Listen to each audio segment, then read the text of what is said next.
Alright, what's up? So, let's get into this. What's good? What's good? Alright, so we're gonna start coding up some of the stuff that we went over.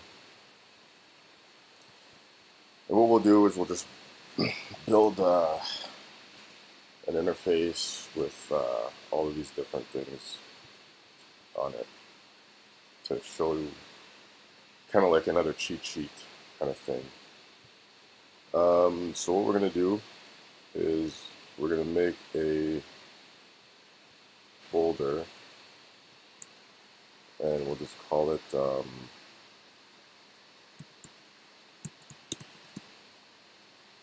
positions. You can call it like CSS position if you want. And we'll drag and drop that folder onto VS Code. And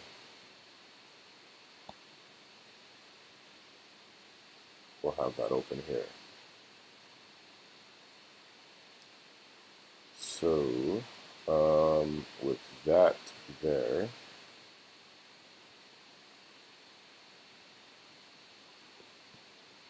we can start populating this folder.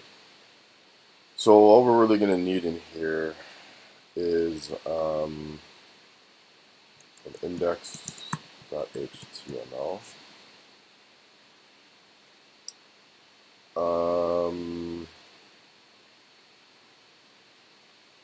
I was thinking today maybe we could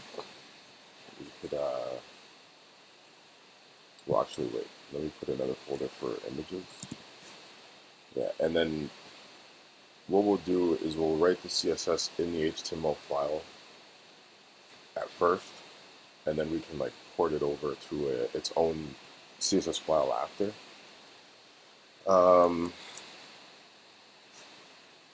So let's start doing that. Let's move this over.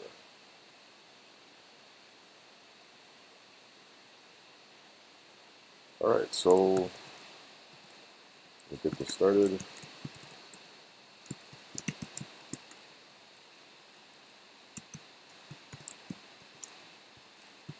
So HTML tags, head tags, and body tag. So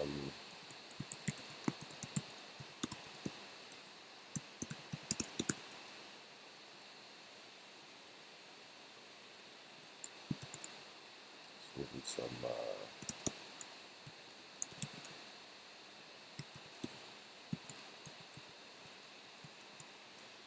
put the language attribute in there. We'll put the meta description.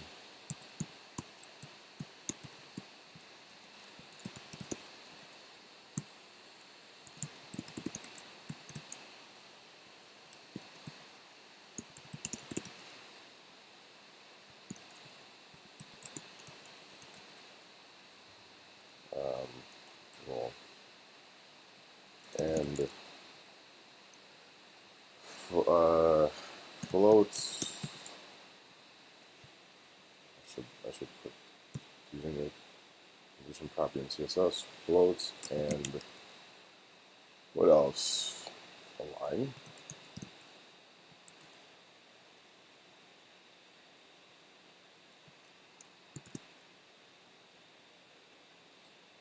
So where we will be writing the style would be in here once we get to it.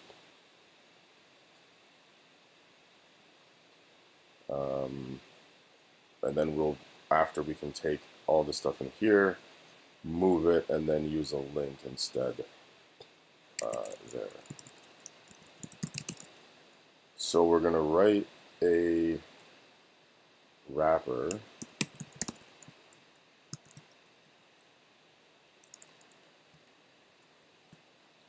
Now the wrapper, what we're going to do is we're going to write the header outside of the wrapper. Whoops.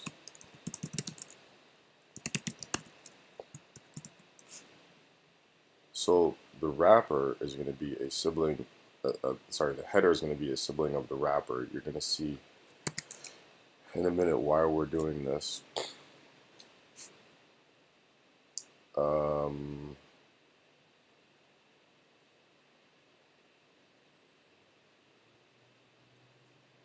We could also name this just the main content and not have a wrapper at all.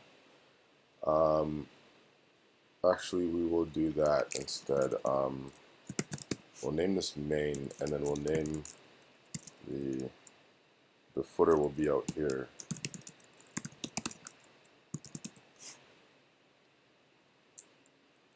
The reason why we're doing this is because this header and the footer are going to be full width, but the main is not going to be full width. And because of this way we're doing it, we don't really need a wrapper. I mean, we could wrap all of these in a wrapper and not do anything to the wrapper at all, like just like not give it a width. But it's sort of like an unnecessary step that we don't really need to do, you know, because we would basically be writing in the wrapper and essentially not doing anything at all to it. So it's not really needed. I mean, you could do that just for the sake of structure if you wanted to, but again, there's no need to.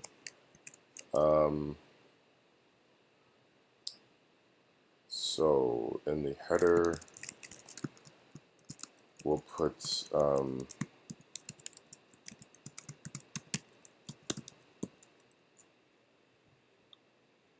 we'll just put that, and the footer we'll do that for now. Okay, so the main. We're gonna write examples of all of these things that we covered. Basically, we're gonna make these things that we looked at in class. So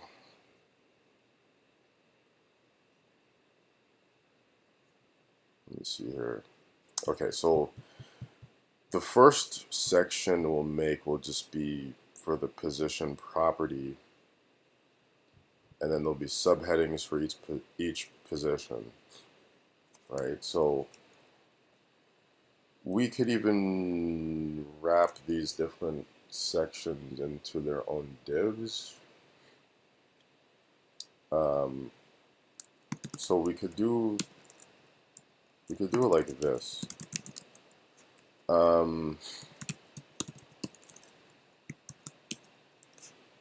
So this will be all of the stuff that we're gonna do for the position. Like in here, there will be an H1, and it'll say like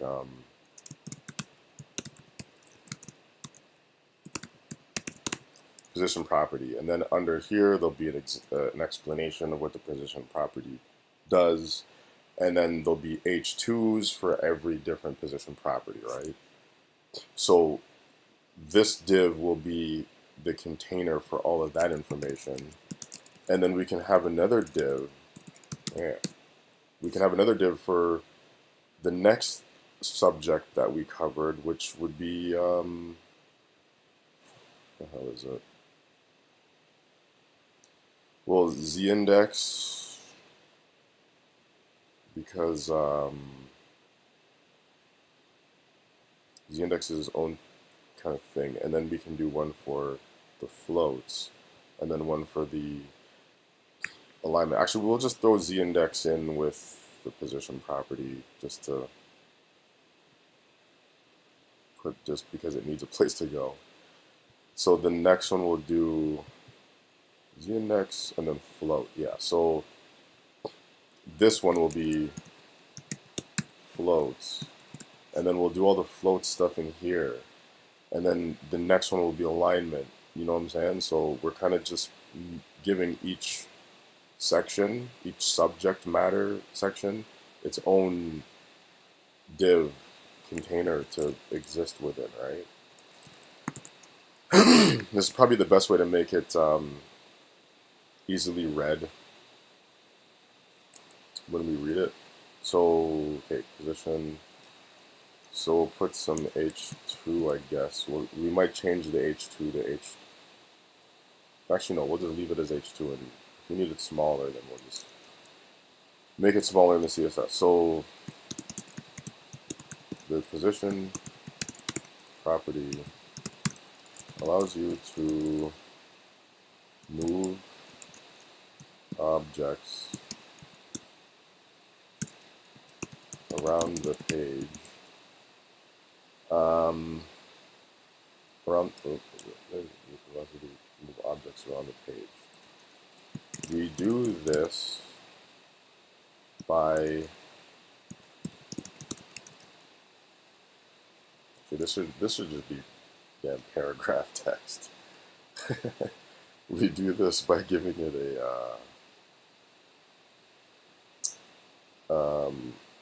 a position and which then tells it how to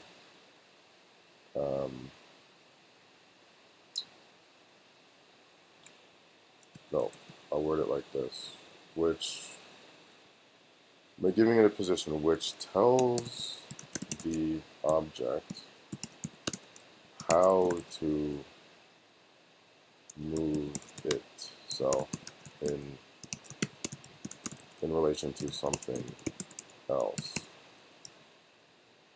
or in relation to something, because it's not always something else. Because the first one we go through moves it in relation to itself.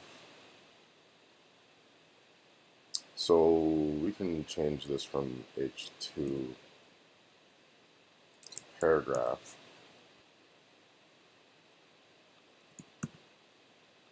And then the next thing we're going to do will be H2.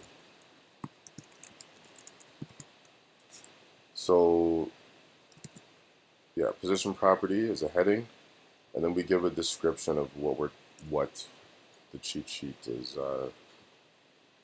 helping you to learn, right? So the position property allows you to move objects around the page. We do this by giving it a position which tells the object how to move itself in relation to something, which we are going to discuss down below. So the first one is relative, or no. The first one is static. So we'll put a little description of static. So static objects, just how they are in the HTML markup. They cannot be moved using this method. Rather, they must be moved in the actual HTML to change where it is on the page.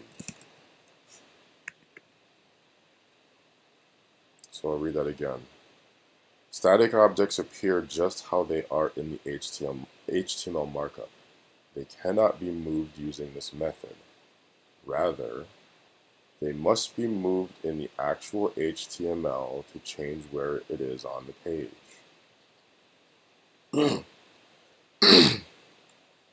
So now we're going to make the boxes. So we're going to have the gray box and the red, yellow, and green. We can make them whatever colors we want. They don't have to be those colors. So we need a div with a class of box, and then another class of, we can call it parent box.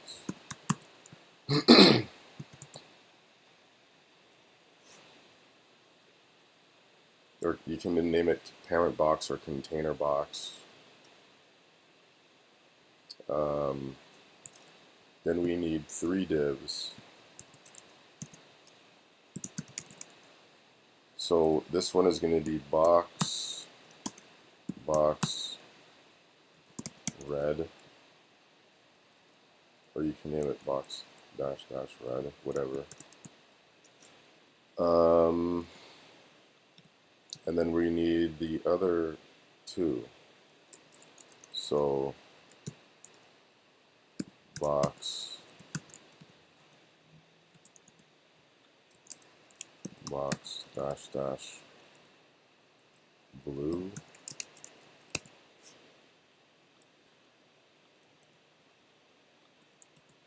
and then box, box green. So these are going to be each individual boxes. And then we're going to make them appear on the page. And of course, we will not be able to move these using, if we tell them like position static, if I say like box red, position static, and tell it to move, then it will not move because it's position static, which means that it's going to be static where it is. If I say box, well, what we're actually going to be doing is we're going to be using 3. When we get to the other boxes in the other sections, there's going to be like box, like we could actually do that. Box dash dash like this, or actually we could do it like this. Use an underscore instead.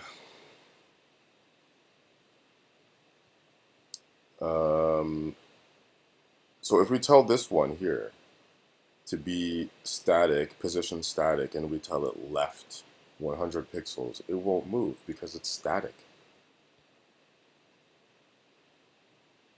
Why so much in that div class?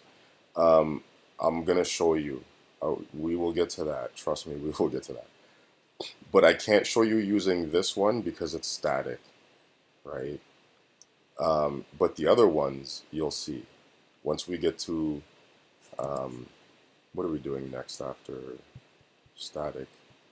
Relative. So once we get to this one, you'll see why. You'll see why. I'm just splitting it up. Just splitting it up so that we can do certain things to certain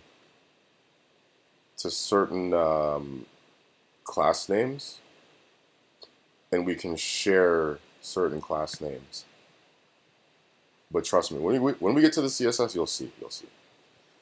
So yeah, we can leave this like this, and we will able to illustrate the whole point of the whole thing about static boxes with what we did there. So we're good.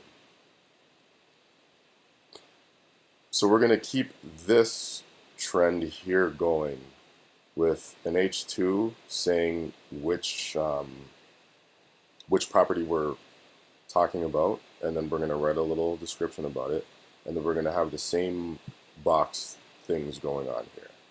Okay, so let's continue with that. we could put something in here like an HR, like a horizontal rule, but yeah, it's not it's not really needed. Um, I can imagine why some people may want to have a thing here that would kind of break this apart from the next one, just to make it look, you know, easier to read and easier to section off these parts. But what you could do is use some commented out code too, right? You could do something like this, you know, just to put a barrier between this section and the next H2 that we're going to put in here. Whoops. Um,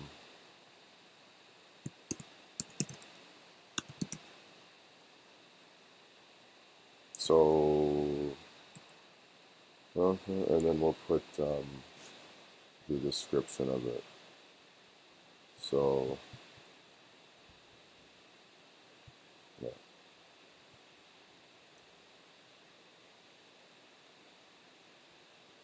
Okay. I just spelled that wrong. Yeah.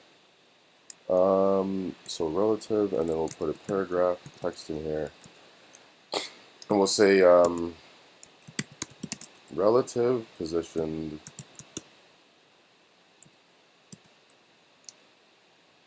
relative position allows you to move an object, allows you to move an object. When it moves, it will move in relation to where it was in the first place.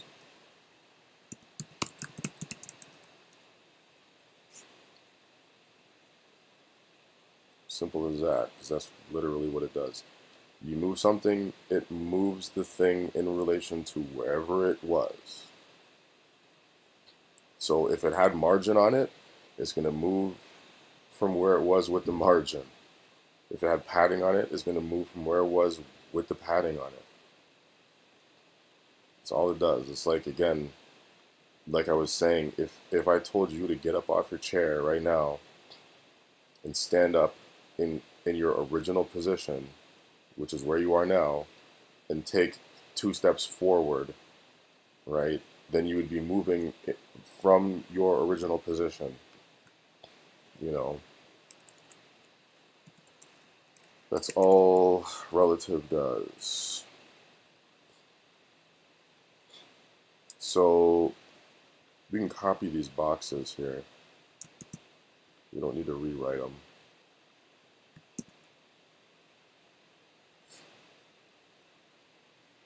So we have div class box, parent box.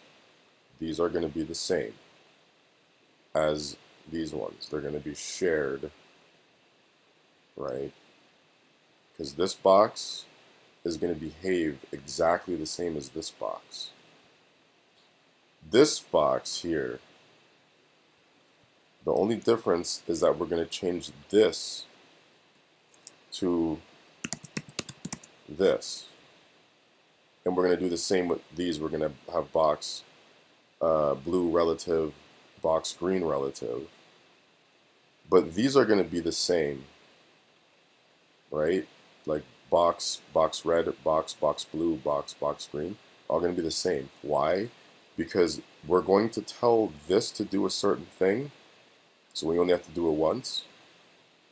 We're going to tell this to do a certain thing, so we only have to do it once. And the little things that we do want to modify are going to be done on here with the position property. All we're doing is compartmentalizing the things that we want to do to, because we want to do multiple things to these objects, right? We want to make it a certain height and a certain width, right? Well, we can do that on here. Well, we also want to make them a certain color. Well, I can do that here so that I don't have to, you know, do it all on this one. We're just splitting things up. That's all we're doing, right? And then when I say box red position relative, then I can do that on here so that it only affects this box. Because I don't want these boxes up here to be relative. They're static. They're supposed to be static, right? Static elements. If I tell this one the height and the width and I tell it to be position relative, it's going to affect all the boxes, right? This one, this one, this one. It'll affect every single box. So all we're doing is splitting up stuff. Blue.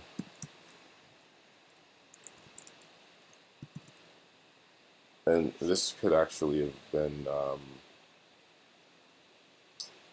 this is kind of, there's a certain formatting way that some people do these namings. Now, like, it's not like there's a wax on, wax off way of doing this. Some people would have written it like this, box dash dash red to be just like this one, and then like concatenate this to it. You know what I mean? Like attach this to the end of it. Either way will work. It doesn't really matter. Like, you know, it's fine if you just do it like having underscores or whatever.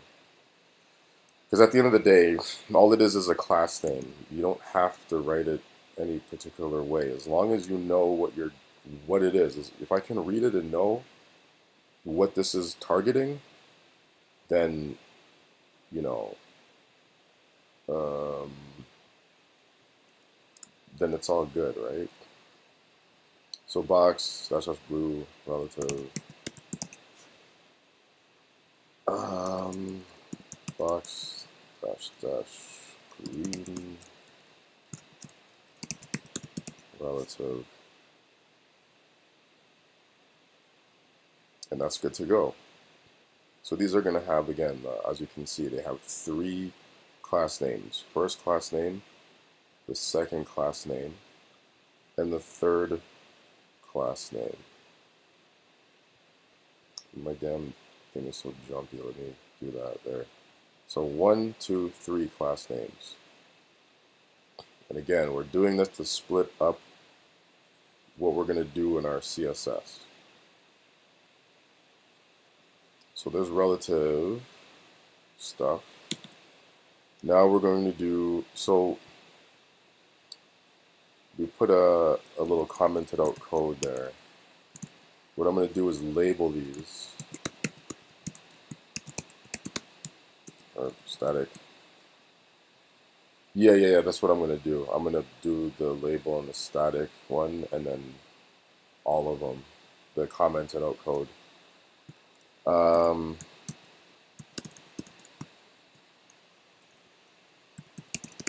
So static position property above here, and then we'll do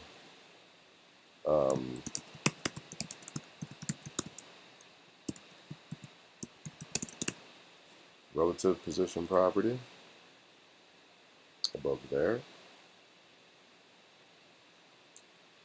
and then we will do the next one, which is going to be what was it? Absolute? No, fixed. Fixed position property.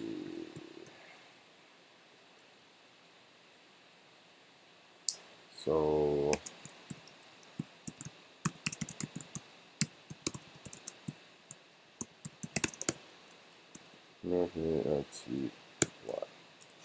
fixed position. So H2 fixed. Paragraph. Fixed position objects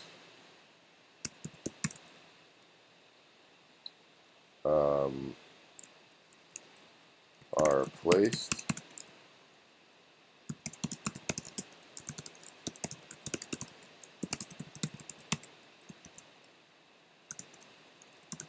fixed position objects are placed where you tell it to be placed, and does not move.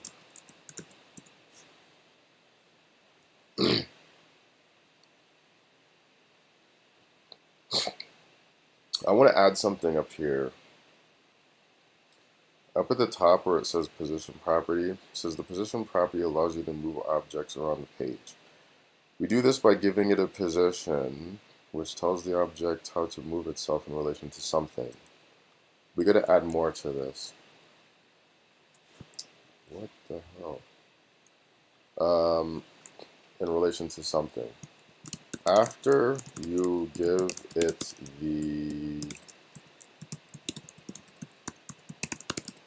the position property, you can use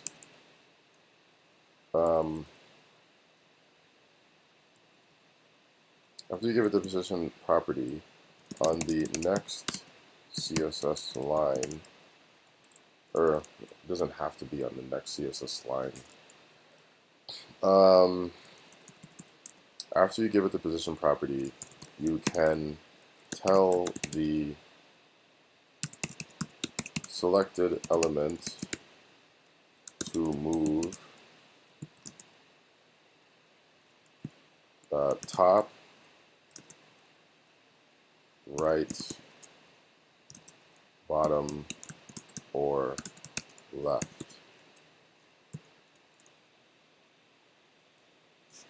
Just to make it clear that you can, how you're going to move the object. So that because remember, this is supposed to be something to make you remember how to do all this stuff.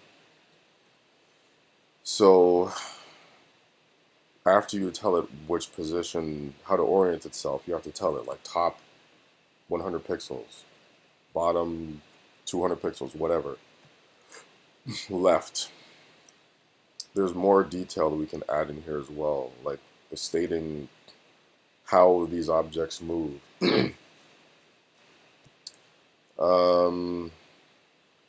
Like we could give an example, but let's come back to that. And let's see how this looks in the first place. So yeah, we might add more up here in a minute, but and I don't mean to be bouncing around like this, but remember we're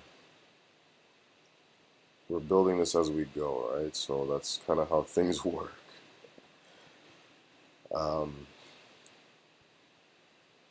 So yeah, so fixed position. Oops. So down here we're gonna add in the box with the boxes in it. So we'll copy the last one, paste it in there. All we're gonna change are these. Wherever it says relative, we're just gonna change it to fixed.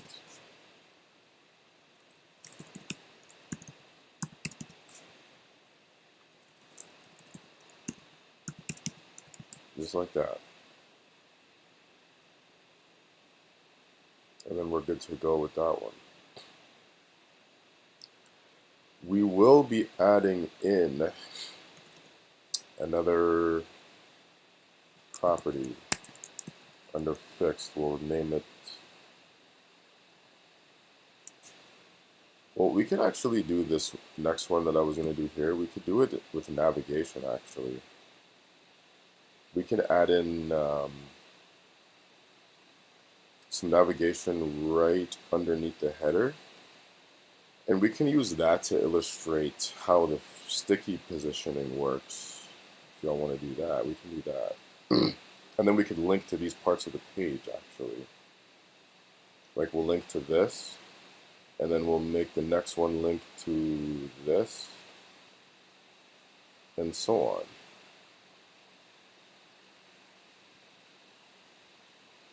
so first, before we do that, let's finish off the rest of these then, rather than do the sticky. We'll do absolute, and then we got to do,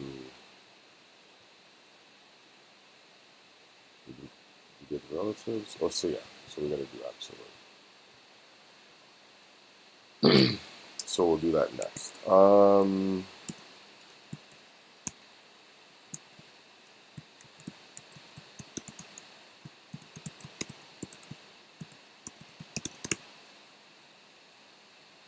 Absolute position property, h2, absolute. Paragraph text. Absolute position allows you to move objects in relation to the parent container that it is within.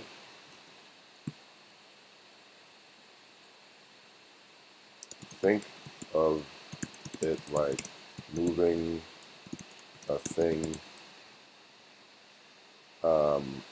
around a room and using the walls of the room to track where the object is.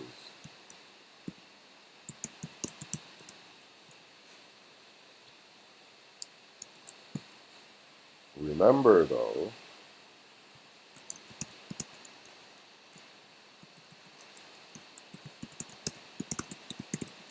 that the parent object must also have a position,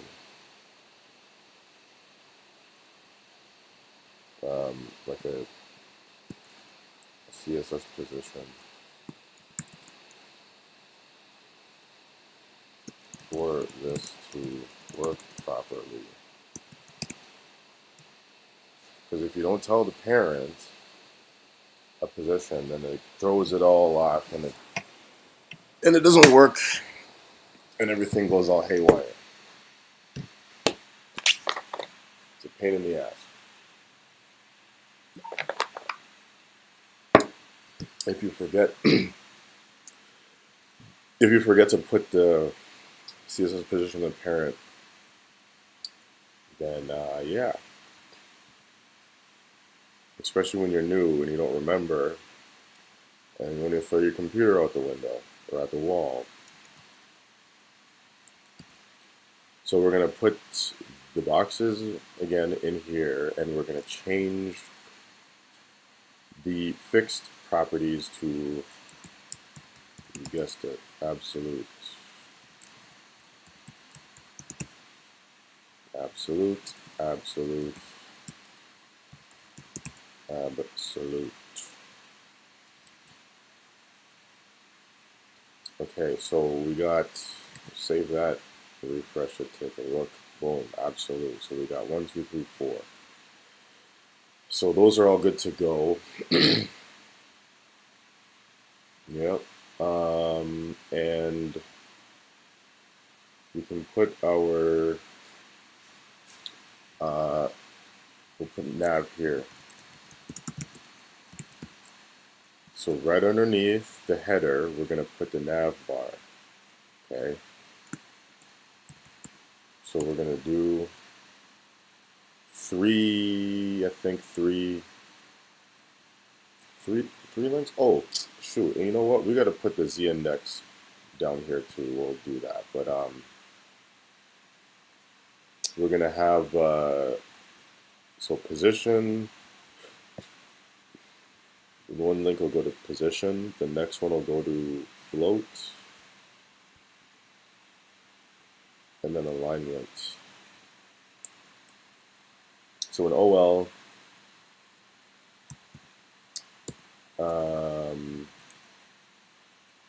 list item with the A tag.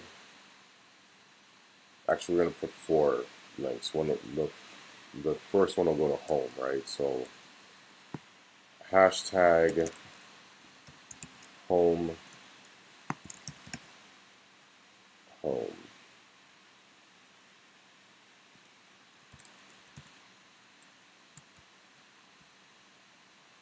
And the next one will go to position, hashtag position.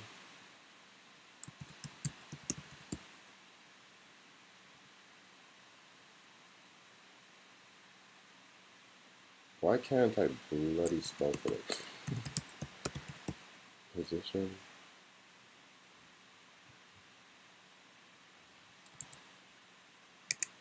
Home position.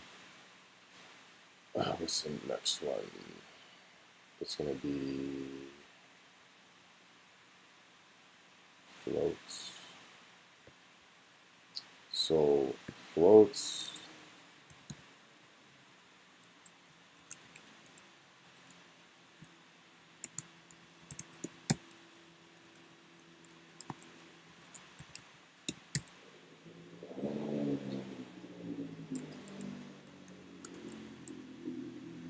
And the last one is going to be a line.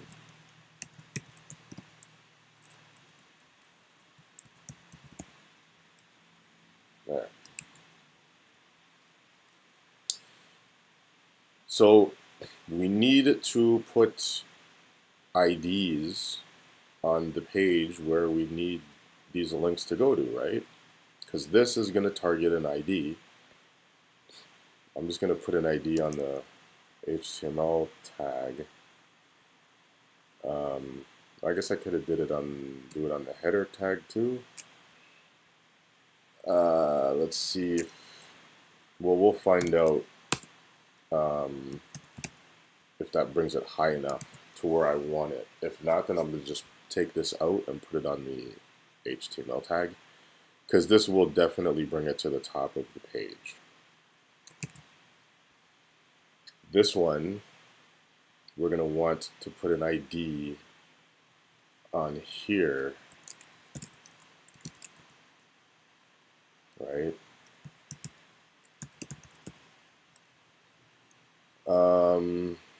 Now, I don't like having these being the same. So what I will do is,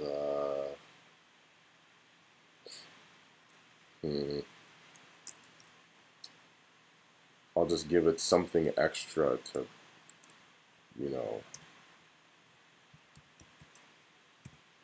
something like this could work. Just because I do not want this to be exactly the same as this. I want all of my IDs to be unique at all times. So we'll probably have to do the same thing with all of these. We can just put dash a link on it so that we know this ID is for a link.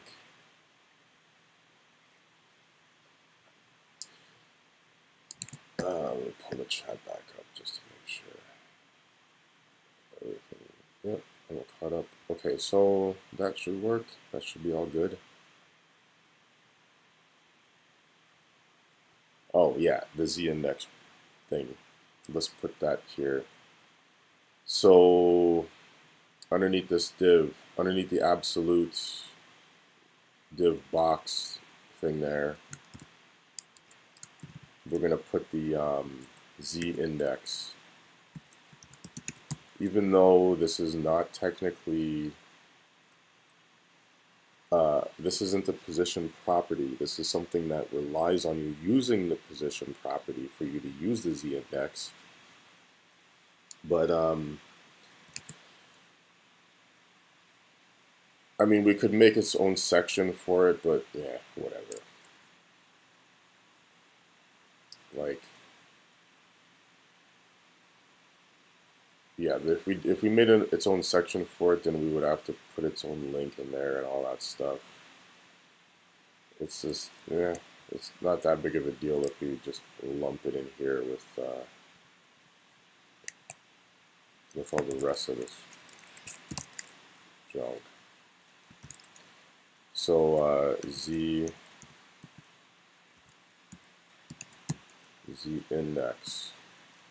So we'll put some paragraph and we'll say z index allows you to stack objects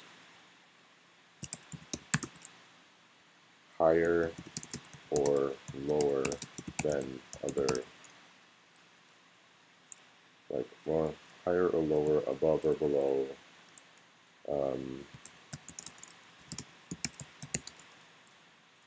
other elements.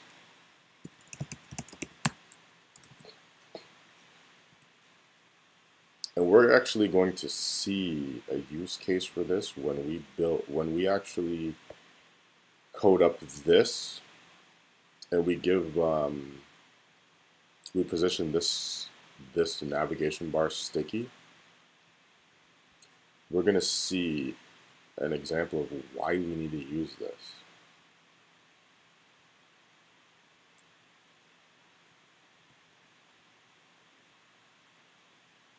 So we'll just copy this same boxes, paste it down here, and we're going to change absolute to z index.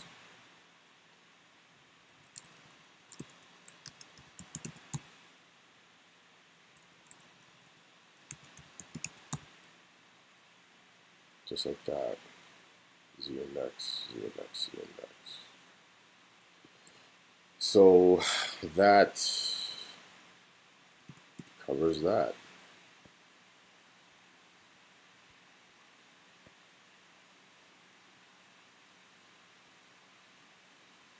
This last div I can bring it up one because, yeah.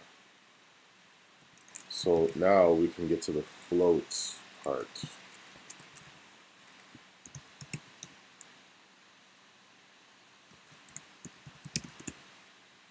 Float property.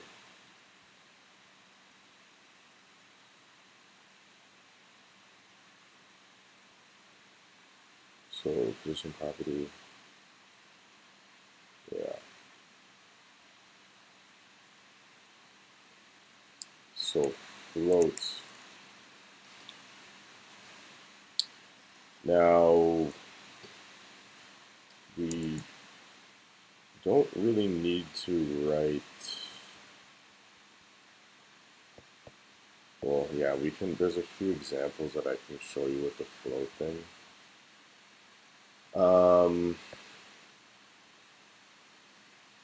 Yeah, so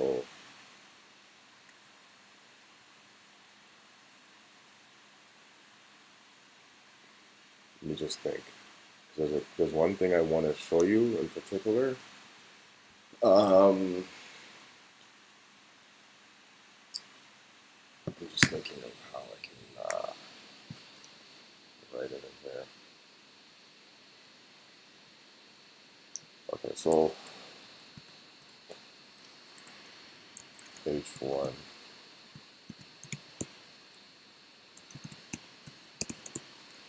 Float property. And then we're going to write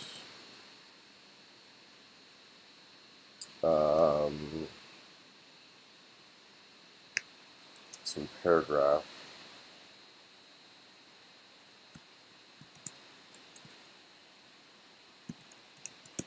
Floats are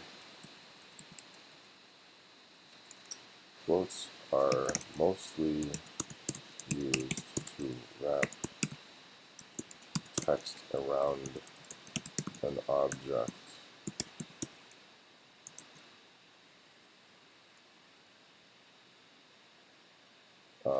Like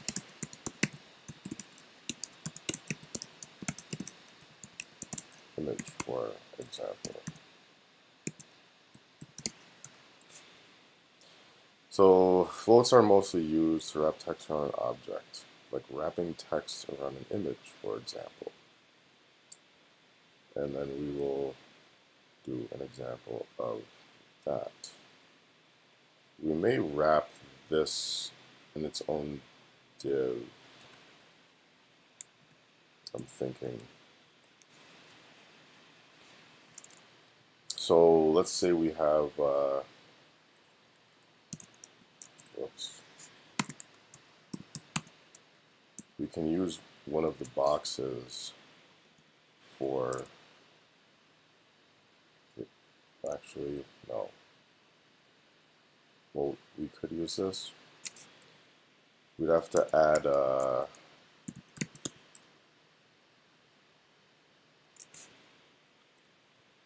scratch that.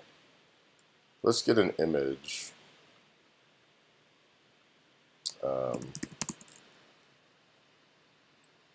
So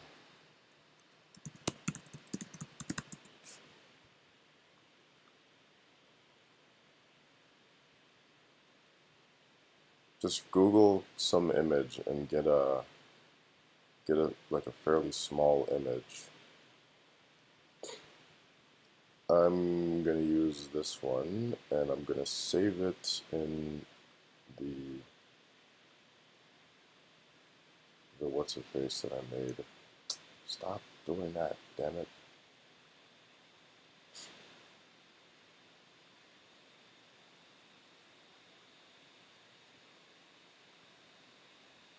So I'm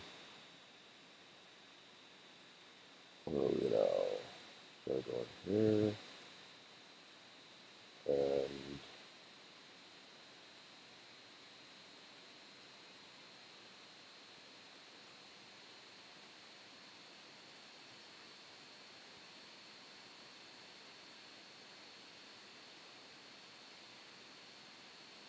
let's go find the damn folder. What folder is it?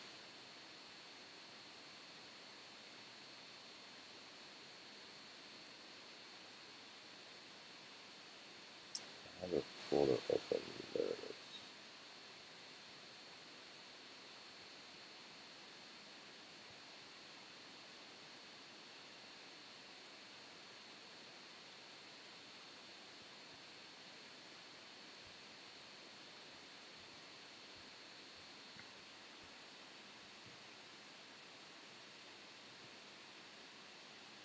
Whoops.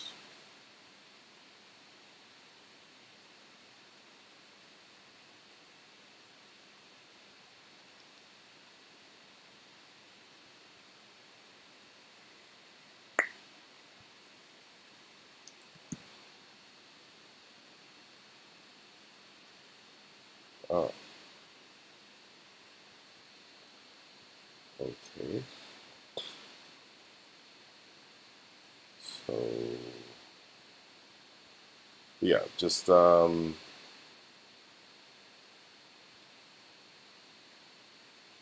get an image, save it in the same folder, in your image folder, and yeah,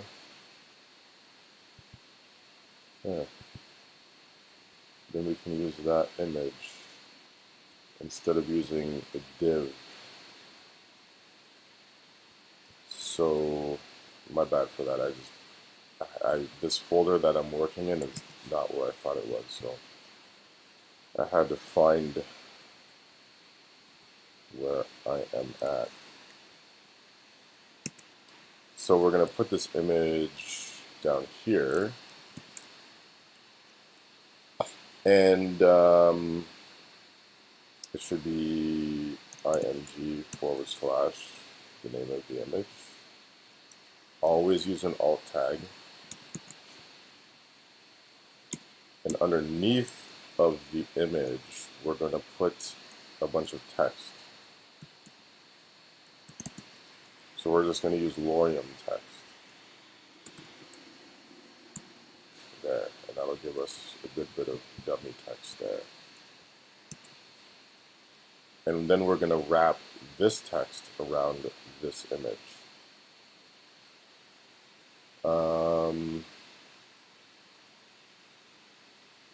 We should also add some more text down here stating a note. Remember, if you are using an image to do this, like, how do I put this? Because you can do this without changing the, without telling the image to be like a block element. But if you want to move the image, like if you want to move the image to the right or the left or the center, you have to change its, you have to tell it to basically to pretend to be like a block element, right? To display block. So if you want to margin auto an image, you have to display block the image for it to work.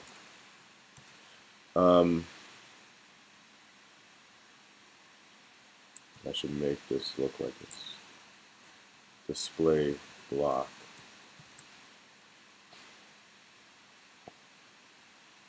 If you want to margin auto an image, and I'm going to put in brackets, i.e.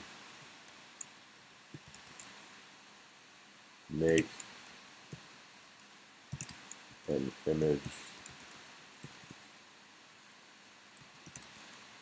sits in the center,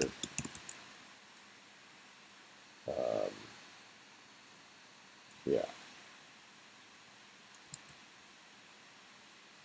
So just keep in mind, this is just something to keep in mind. If you want to, we're not necessarily going to do that here, but just as a side note, if you ever want to margin auto, and this is also like margin left auto, margin right auto, or just margin auto, if you ever want to do that to an image, you have to tell the image to display block,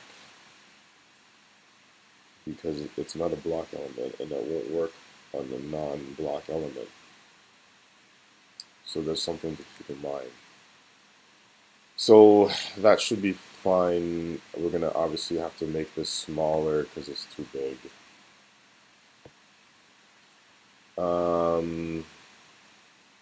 So yeah, now there's another thing with floats that I kind of wanted to show.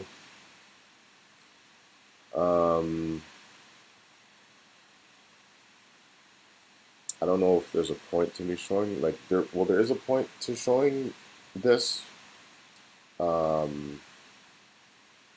of for the sake of like how we used to do stuff. So here, I'm gonna take all of this, the float, where it says float property. Actually, wait, no, float property. I should take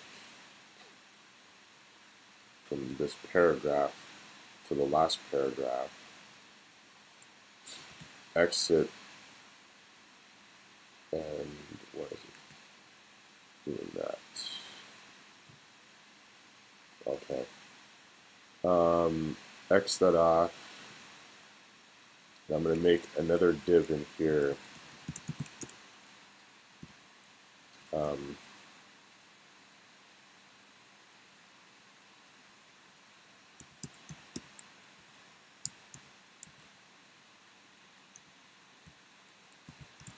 We're not really going to use this selector in the CSS for anything. I'm just doing this to just to section off this piece here.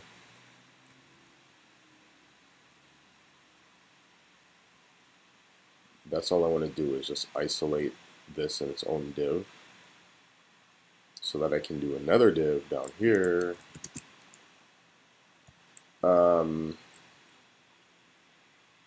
And like, I don't even know what I would use to describe this.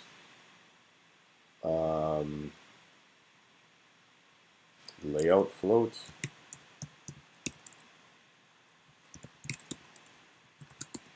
And I just want to show you this because this is something that we kind of used to have to do before we had Flexbox. Before we had Flexbox, this is what you had to do to make like a left and a right kind of left and a right what's it called content areas. You could have also used a table back in the day, but like this is what you used to have to do. So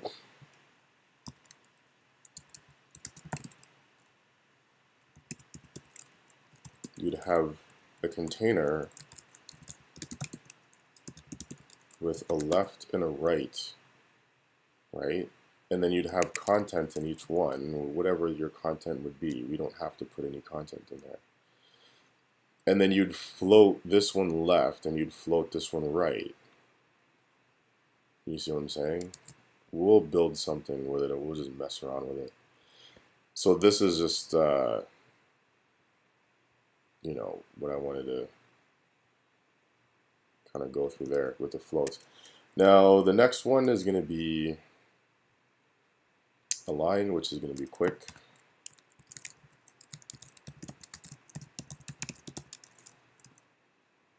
So we'll make another div, a line, and we don't really need to go too crazy with this one. Let me see what some of the examples were,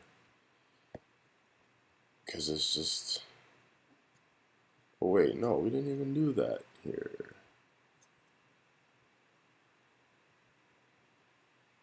Well, yeah, that's just, it shouldn't be a line, it should be margin.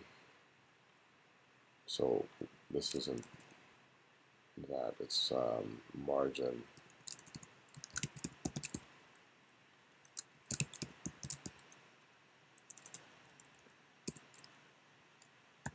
Because we're not, it's not a line. I, for some reason, spazzed out and thought we were going to do a line, but it's margin. And it's like margin.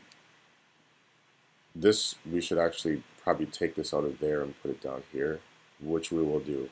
Because what we're going to show you down here is just basically margin left auto, margin right auto, margin auto. So we can do that with an example down there. Now we got to come up here and we have to change this to margin link and change a line to margin. And we have to also continue to divvy out these IDs, right? So we can do that now that the rest of the page is basically done.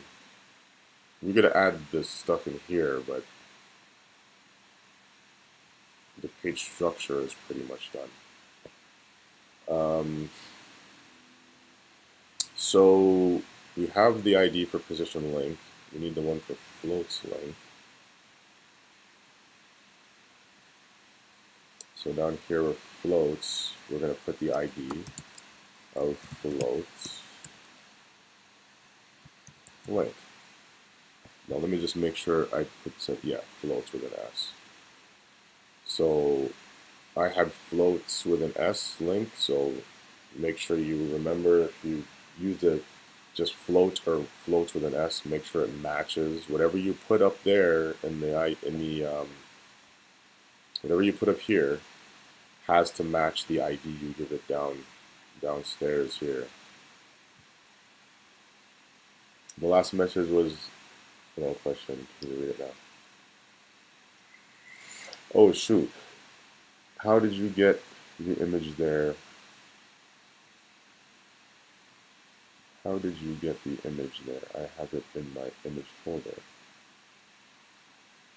What do you mean by that? You save the image, so right-click the image, save it, and then save it to your image folder. And then when you want to bring it up, you just use the img source with the, and use an alt tag.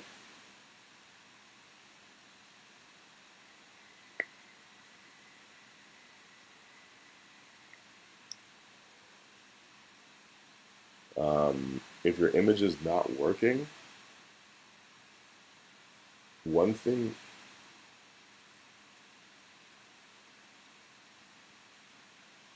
you did say source, img, and it, oh,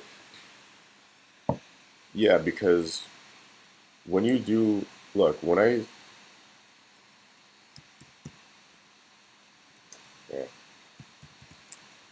when I say, because look, when I tell, this is looking for a directory, right?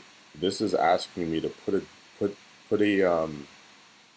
well, not a directory, and a location of a file. So once I open a directory, which when I say directory means folder, once I tell it folder, it knows. Once I put the forward slash, it knows. Because why? Because there's an img folder right next to this file. Like these two things, this and this, these two things are siblings. Like the index.html file and the img folder are sitting right next to each other. So once I say the forward slash, it will give me all the names of the different files that are in that folder. Now because there's only one file in here, it's only giving me the one file. If there was multiple, then it would be a list of them here. Okay? You can just click the whichever one. If that doesn't happen for you, then that means that your folder is probably not in the right location. Like maybe it's not in the right folder.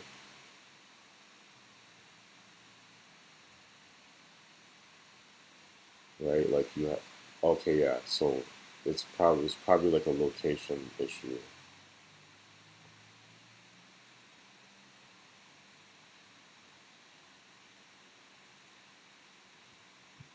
Yeah. Okay. Yeah. So yeah, it was a location issue. So that's there. So yeah, we're gonna take line 145 out. See where it says remember? Okay, yeah. See there's why. Yeah, because you had it in the root folder, not in the img folder. So line 145 where it says remember if you want to margin auto an image yada yada yada. I'm gonna take that out and I'm gonna place it in here just so that we have it in the div it needs to be in. It's probably gonna be pushed down a bit, but just so that it's where it needs to be. Save this. And we're taking another look just to see everything's good. Okay. Now, for the margin, all we're going to do is we're going to again copy another one of these boxes with the boxes in it, right? Parent box, yada, yada, yada. We're going to copy this and we're going to paste it down here inside of the margin, and we're going to change whatever here is there, like box red box dash dash red z index, because it's the last one that we copied. We're just going to change it to margin and then change them all to margin.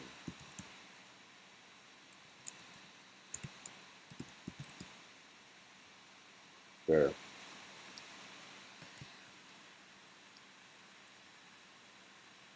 And then we can add in an image down here just to illustrate what this whole, remember, if you want to margin auto an image, yada, yada, yada, we can throw in another image in here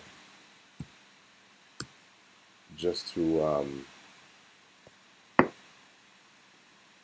that we can illustrate this.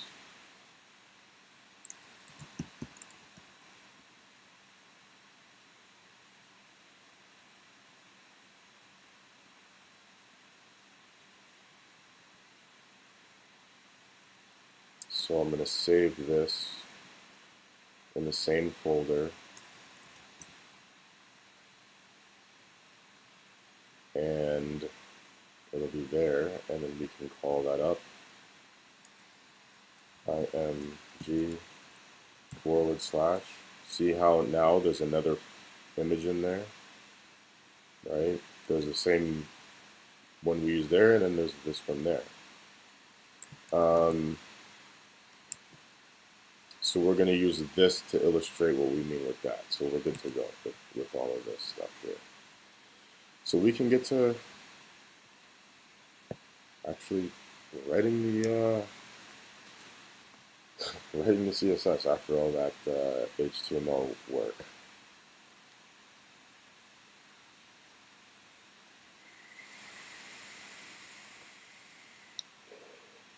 Lots of work there. The footer we can just leave that. It's whatever. Okay, so we'll just start from the top. HTML. Remember, for now, we're just writing the style in the HTML in between style tags. The style tags are inside of the head. They'll work anywhere. If you put style tags anywhere, they'll work. But the reason why I always put them in the head is because it's just easier. It's easier to read this way. Like, I wouldn't want it randomly placed in between the structure and content of the page if I ever do it this way. I want it to be in its own place where all of it's going to be in one place, and then I can copy it all or cut it all out and paste it into its own file after I'm done if I want to do that. Right? So don't ever do stuff like this. Like, you know, you finish off some div or something, and then you just randomly put some style tags in there and like think, oh, I'm gonna style up the div that I just did in the style. No, don't do that.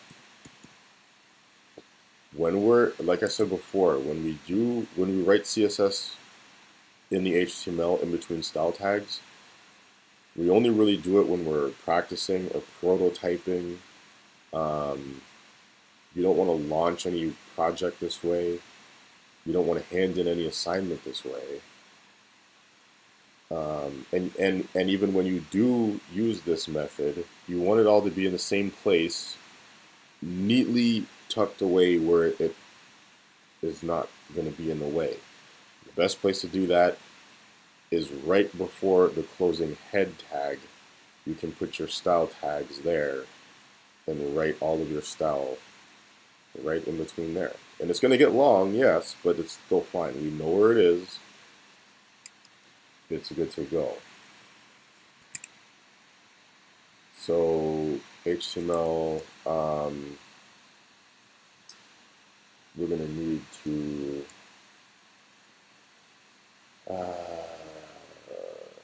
scroll behavior smooth, font family sans serif. Not going to do any coloring, or like we could put a background, like a repeating background image or whatever, but it's whatever. We're probably not going to need any of that stuff. We'll see later on at the end. Margin 0, the body, because we're definitely going to need this because we're going to be building this a certain way. Now, HTML body, what else we got on here? We got the H1s and the yada yada, the H1s and the H2s, and a paragraph text. So we could do those. H1 uh,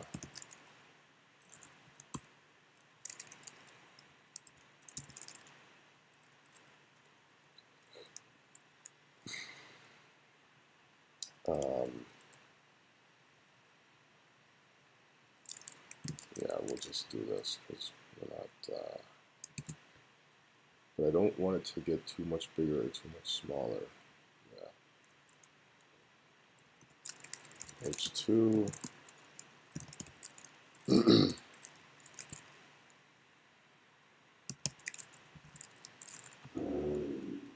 And paragraph. I'm going to make the paragraph text bigger. Probably like 28 pixels maybe. Yeah, that should be alright. And that's all we really need to do because everything else is going to be done where they are.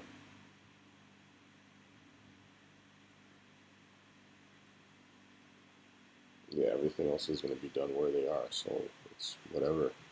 So we can get into the other things, the dot header.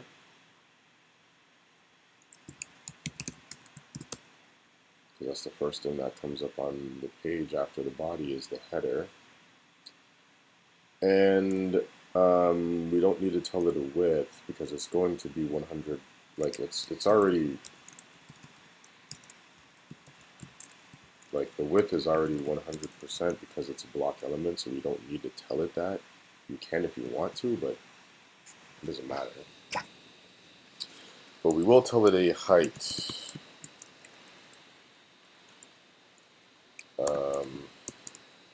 60%. So it's going to sit like that header height 60%.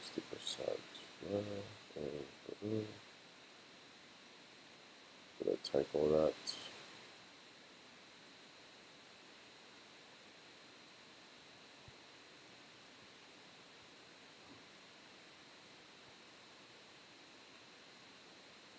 We'll just debug this real quick and see what's going on. The header is there. It should have pushed everything down. Tell me this thing is tripping because I didn't put a width.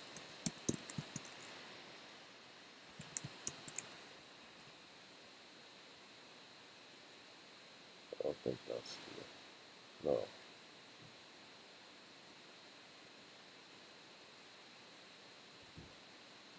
Alright.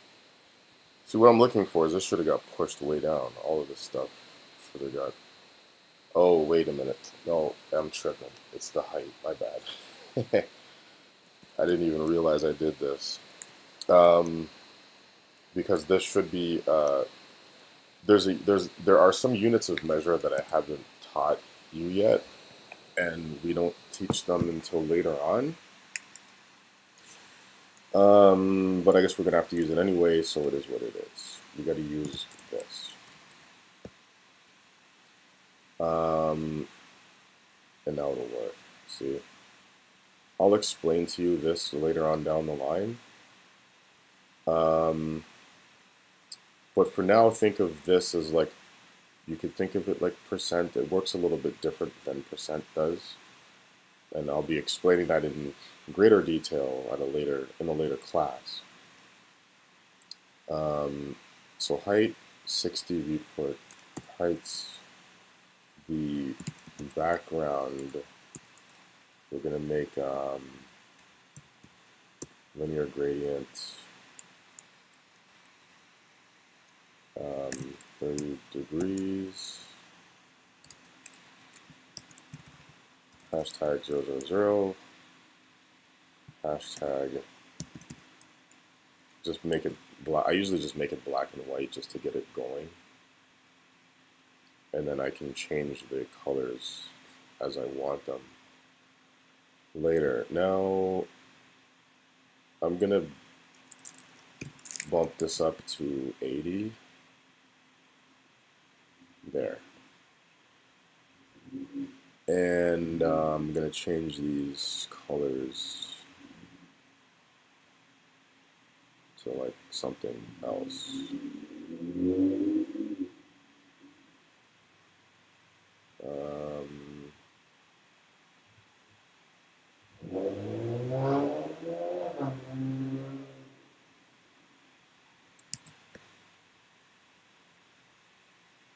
that. And then the dot header h1, we're gonna do, because see the space at the top, the white space there. Remember that is from margin on the h1, right? Because h1 has margin on it. We can get rid of the margin by just saying margin 0, right?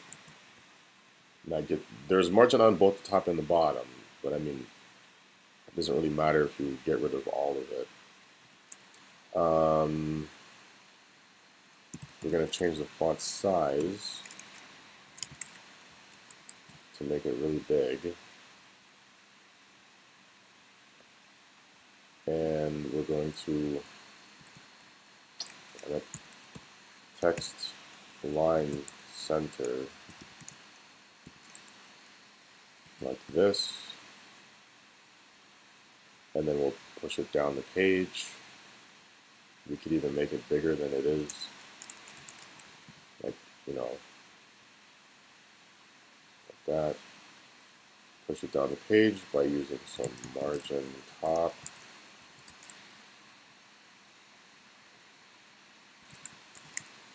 It's probably more than that, but margin from the top. And whoops, that should be padding, my bad. I always do that. There.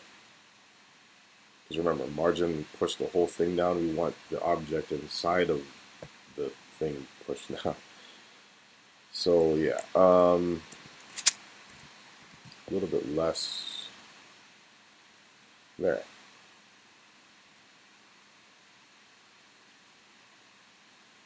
So there's the h1 dealt with.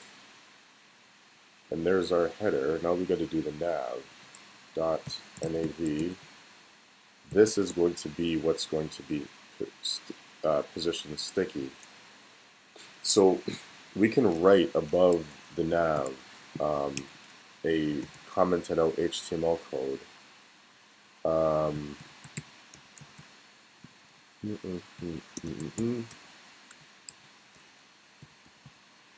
Position sticky.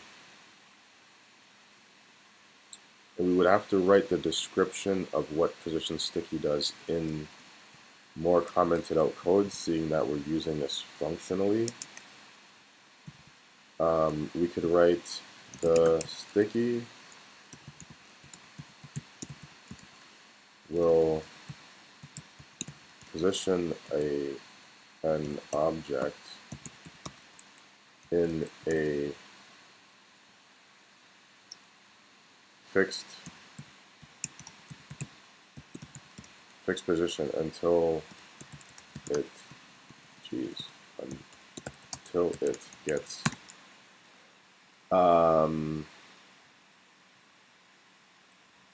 like, how do I put this? Until it gets to a certain place.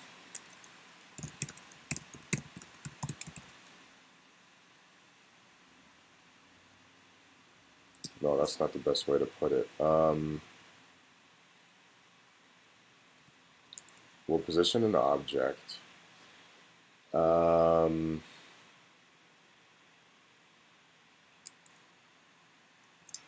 the sticky position will make an object stick to where you, this is the best way to put it. It will make an object stick where you tell it to stick, as if it had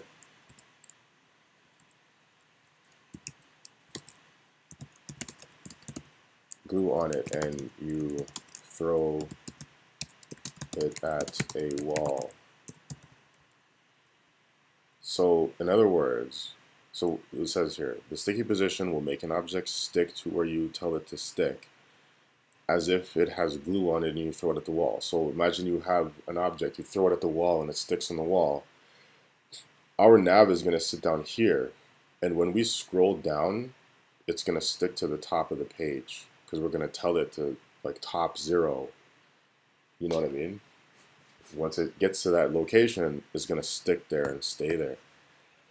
So that's what the sticky does.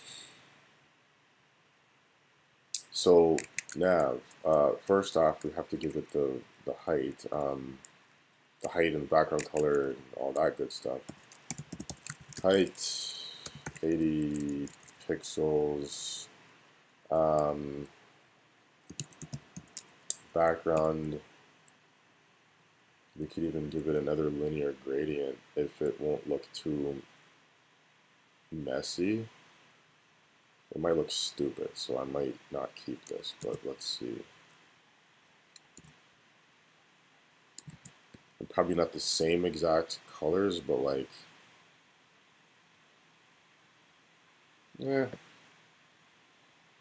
like maybe switch it up a bit.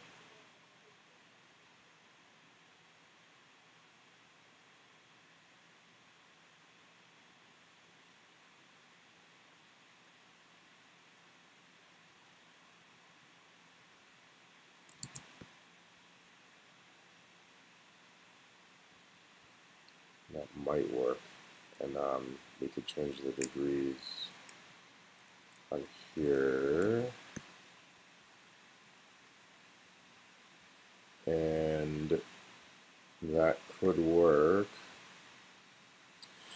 So what else? Oh yeah, and then we got to do the whole position sticky stuff. Position sticky.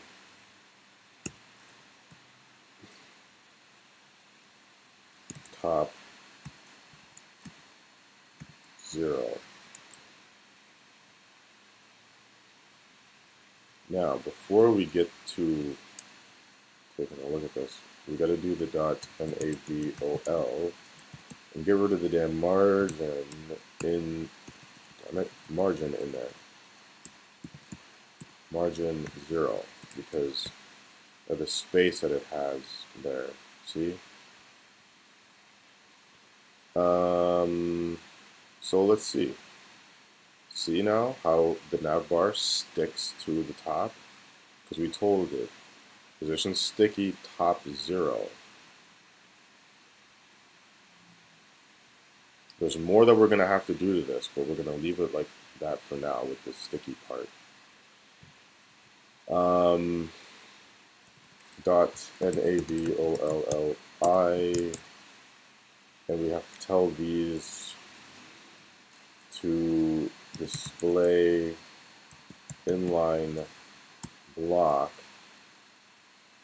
and margin themselves out.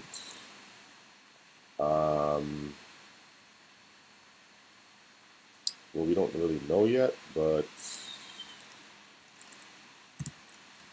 10 pixels, 25 pixels, 0, 0 might work.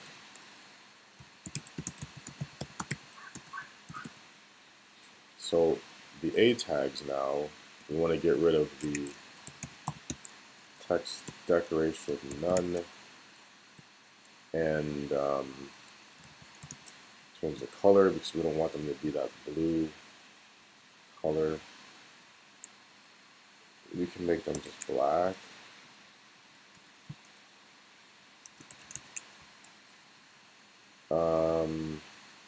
Or gray, whatever. And we want the font size to be a bit bigger, so we'll see how that looks. Okay, that works.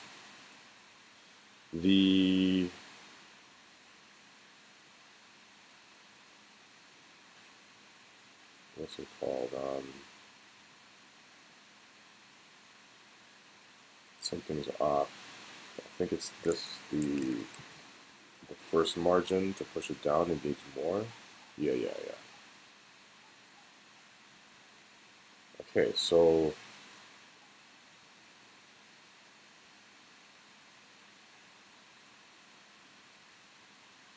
now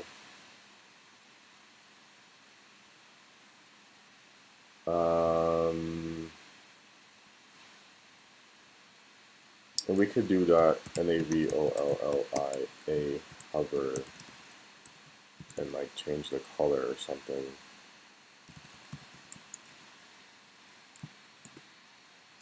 White should work. Yeah, that'll work. And then we can move on from the nav. But you can see, right? There, you got your sticky nav. Sticks to the top of the page. And then when it gets to where it sits normal again. Okay, so that's the nav, all good. Now we need to get to all of, well, first the main, dot main. So main content, the reason why we, remember when I was like, the nav and the header is going to be outside of the main, and we're not going to have a wrapper, we don't really need one. Because all we're going to do on the main is this.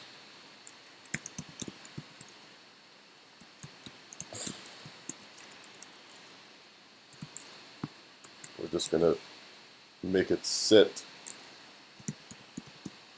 We're going to margin auto it to, so set with 70% or maybe 80%, margin auto, so that it sits like this.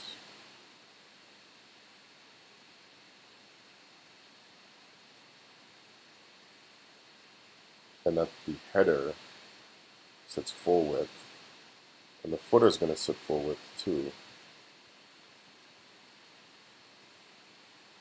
But that's why we did that. You could also do stuff like this, where you tell it, like give it a box shadow, 0 pixels, 0 pixels, 10 pixels, hashtag 222, something like that. You would get something like this. But then there's margin on here that we would have to get rid of. But you know, you could play around with stuff like this to kind of get different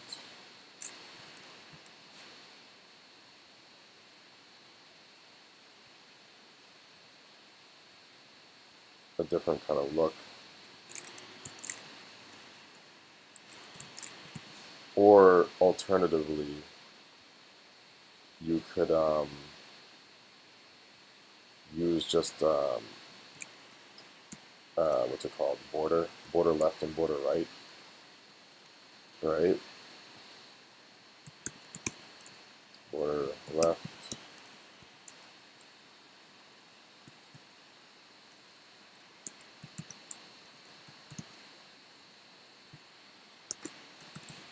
I would change this to,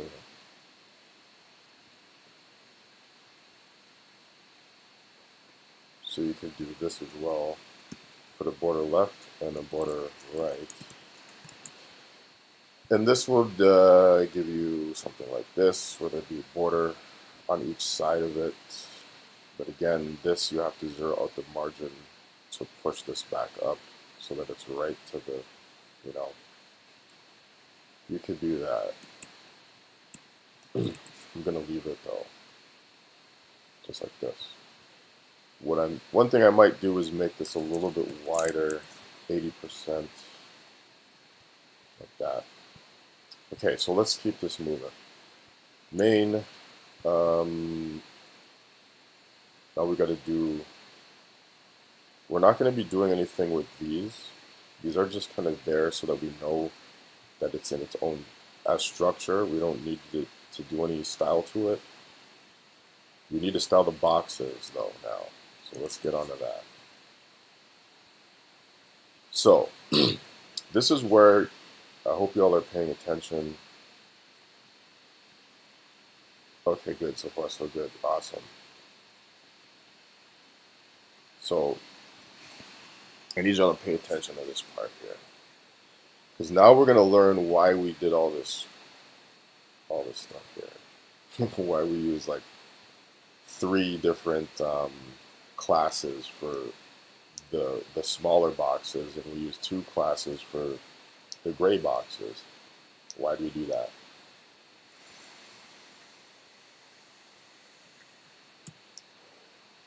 You're gonna see why as we go. So dot box. All we want to do to this is give it a height, a width,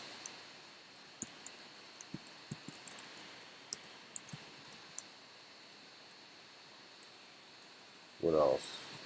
A background color, which we're going to give it some default color.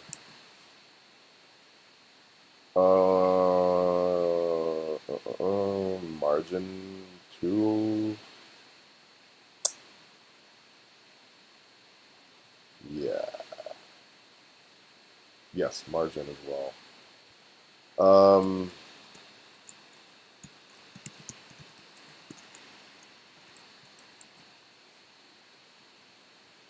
Okay, so we gave it width, height, background color, and a little bit of margin, just so that they're not all up on each other.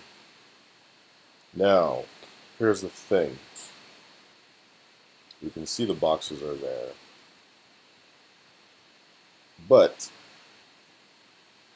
there's one issue, and the one issue is that we have the parent box, which is going to be a different box, right? Because the parent box is a bigger box than these 3, right? So we have to tell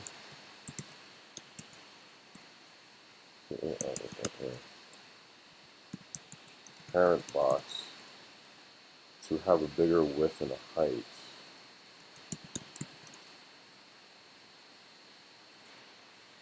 And what we're going to say is we're going to want the width to be, we can say 90% of its container. Remember, the parent box's container is, well, it's not the name, but it is this is its container. The parent box, its container is this. This is its parent, right? Because look, this is siblings with this, this, this, and this is the parent of all of these objects, right? And then these are all children of this div here, box, parent box. So we want the width to be 90% and we want the height. We're basically overriding these 2 things here, right?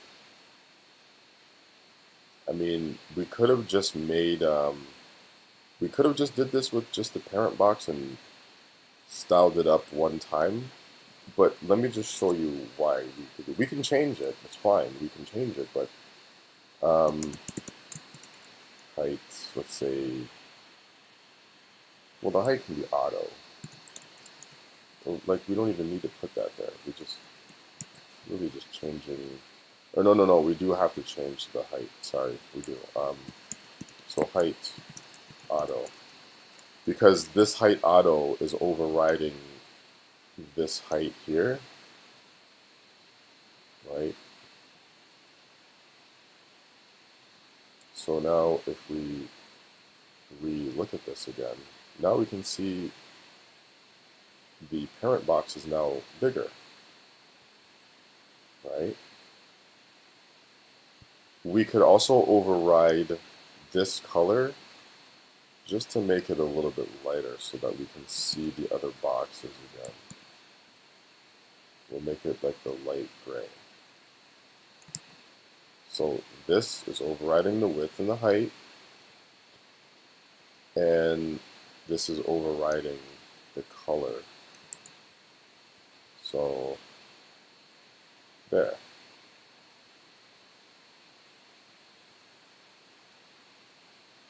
This is just to kind of give you an example of like overrides, right? Because we're using these to override things that we already told it to do. Now again, this is kind of just to show you an example, but I mean, we could just not have it sharing box. That would be fine if we did that, right? Like it doesn't really matter at all.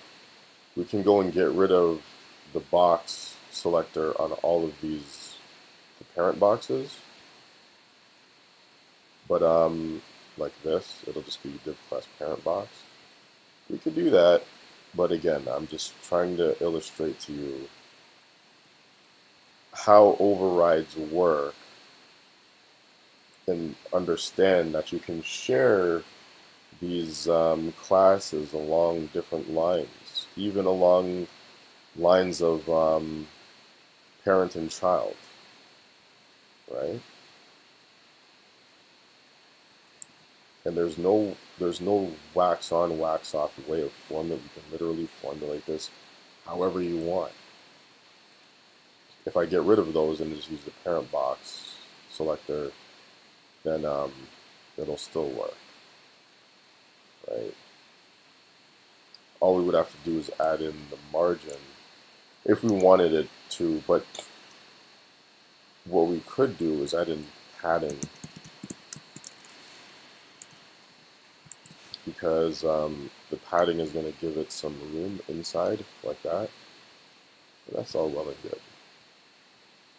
We could change this to 100% and it'll just take up the full width of the space that it has, which is also fine too. I was going to leave it 90% and then margin auto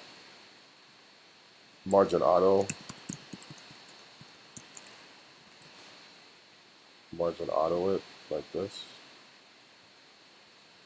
you know. So we're good to go with that. Now, let's keep it moving and keep looking at the other things. Why did we use box red static, for example, or box red relative? Well, here's why. Because first, let me put this above the box, because it's the parent box. And then we'll see. So we have our default box, just regular old box with the gray color. Okay, well, box red,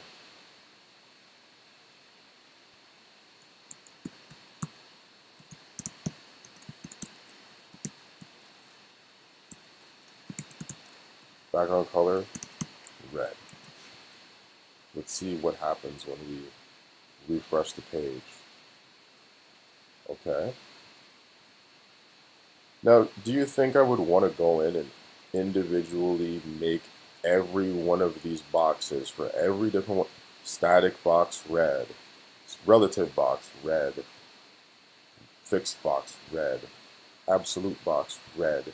Do that for all of these different objects when I could just do it one time. That's why we made this selector, because we know that we want all of these boxes to be red. And I only want to have to tell it one time to do what I want it to do.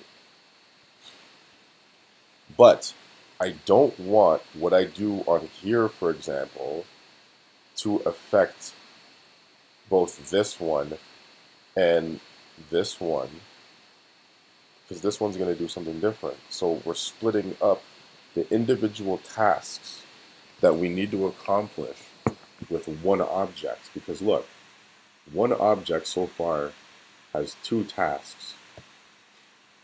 The task one, be this width, this height, with this background color. But also, I need a specific one of yours to be red. And I'm going to need a specific one of you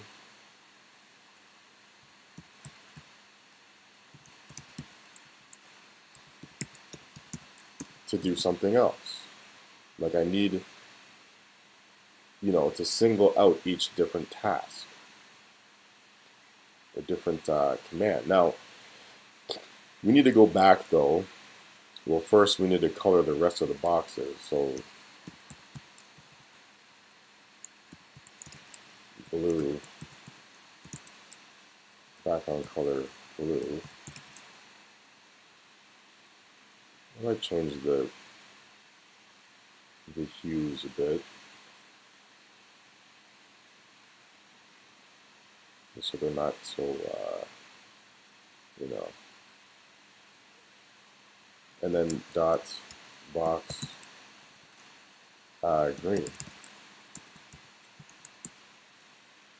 And then we'll say background color green.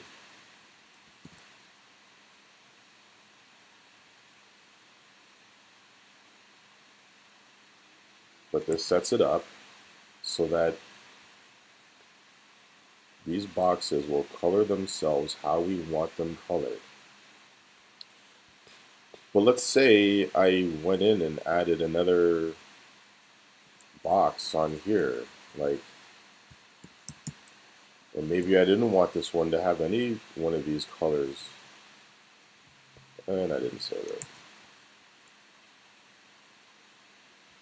Oh, it's up here, my bad. But you see what I'm saying? Like, I would get a default box. This is how we want to formulate these things depending on what we're doing. So, okay, now we need to go back to another point here that we made. Let's target this static red box and see if we can do anything with it.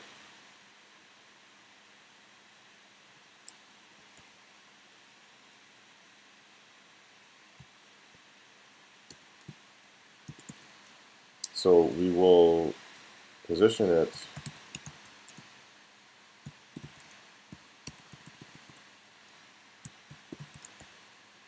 position static. But now we're going to tell it like left 300 pixels.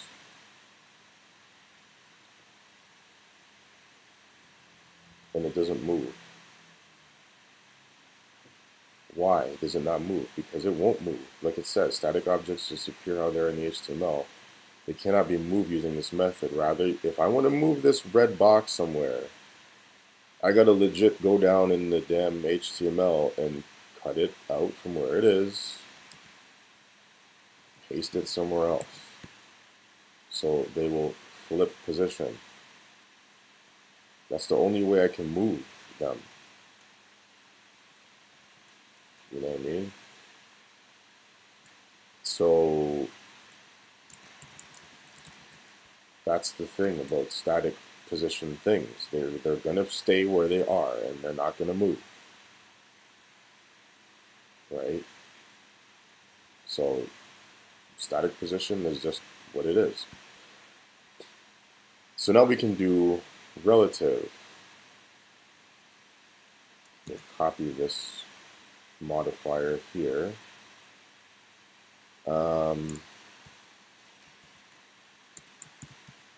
And we will say position relative. I'm going to say left 300 pixels. Remember, we're down here now in the relative section. Now it moves, because I told it to move from the left 300 pixels, right? And if I say top,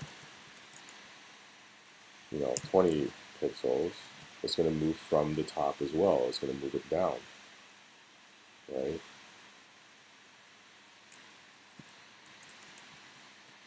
Oops. Like that. Okay. And this will go with any of the other ones. Box blue, where is it? Box blue relative. We could do any of these and mess around with them. And it'll do whatever you tell it to do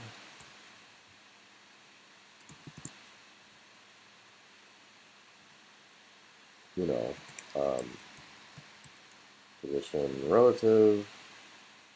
And if we say, you know, top, left, bottom, right, whatever, we can move it around.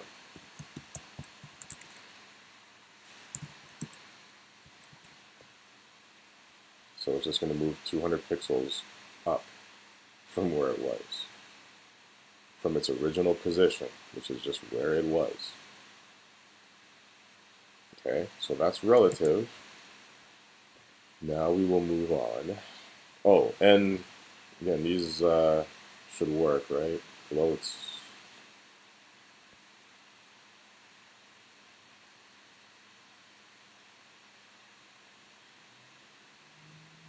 Might have to, but yeah, they work. So that's relative. Oh, and now that we're here, see how this box now is floating over the navigation bar and the red one is floating over it? Why is it doing that? Because we need to give the sticky navigation bar, this is another thing that I was saying that I had to show you, we need to give it Z index so that it stays at the top of everything. We want it to be at the top of anything that may occur on the page. So we give it a Z index, and we can give it like, you know, a high number, just so that we know nothing is going to float over the damn navigation bar, like how those boxes were floating over it. You see? Okay, so fixed now. Let's get to the fixed box. Dot box dash dash red fixed. I'm just going to stick it somewhere, maybe in the bottom corner. I'm going to say position fixed, and I'm going to tell it to go, so bottom 0, and we'll go one by one. So fixed bottom 0, there it is, stuck at the bottom of the page, right? It just yanked it right out of the fixed box and threw it at the bottom of the page. Now I want it to sit 0 from the right. So I want it to be over here, out of the way, and there we go. Out of the way. We can also alter its size if we really wanted to. Let's say like width 100 pixels, height 100 pixels. So it's like kind of smaller and out of the way, just hanging out there in this corner of the screen. All right, that's fixed. Right now, I'm gonna undo some. Okay, fixed. Now we're gonna do the absolute. Now, one thing about the absolute.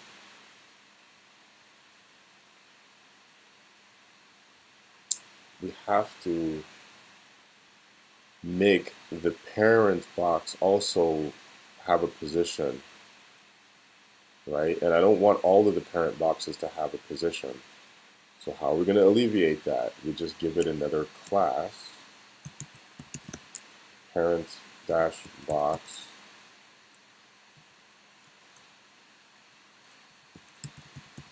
absolute, so that I can just tell this one particular parent box to be positioned. It doesn't have to be absolute. It could be like, it could be relative, right? Whatever. It doesn't really matter. As long as it has a position property, then it'll be good to go.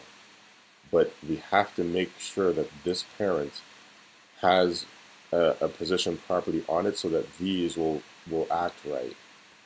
If we don't, they won't act properly. So we got to tell the parent that parent box absolute to have a position of something. It doesn't have to be absolute, but it has to have a position on it. So we'll take a look. Now that is all out of whack. Where is...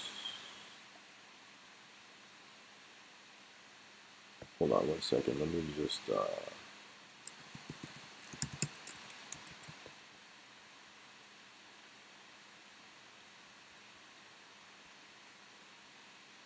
Okay, oh, it went over the z-index one. But you can use, again, you can, like I said, it doesn't have to be absolute. Because, yeah, if we use absolute on that, then we're going to have to put absolute going all the way up the chain. So screw that, because I don't want to have to come back out here and then put absolute positioning on like the div that it's in and then all the way up. Like, just put relative on it and it'll work.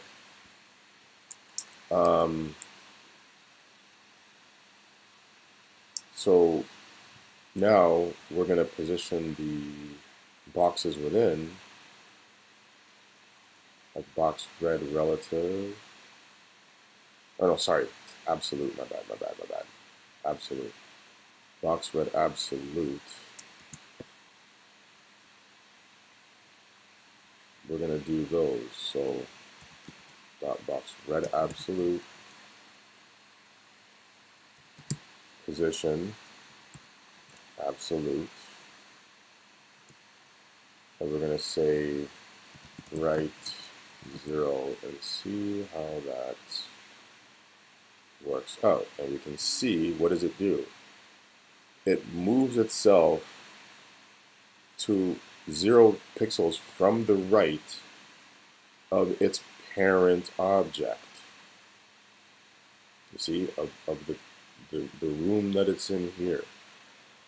But again, if I take this out of the, if I take this parent box absolute, if I take the position property off of that, then watch, it just throws the whole thing off, right? Because it's looking for its nearest parent,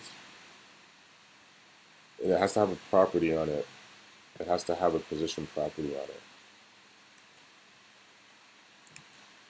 Which is also why when I had this as absolute on the parent, that it threw the parent off, because it's looking for its nearest parent now too, and it's trying to orient itself in relation to that, and it'll keep going all the way up the chain as long as you use absolute positioning. I know that's a pain in the ass to think about, but that's how it works, right? It's always looking for a parent. So anything that you position absolute is going to look for its ancestor and say, I need to orient myself in relation to that thing. You can break the chain by positioning the absolute children in a parent that is positioned in a different way, like relative, for example, like I just did here. Okay? You do that, and it works properly. So that's absolute. Z-index. Box.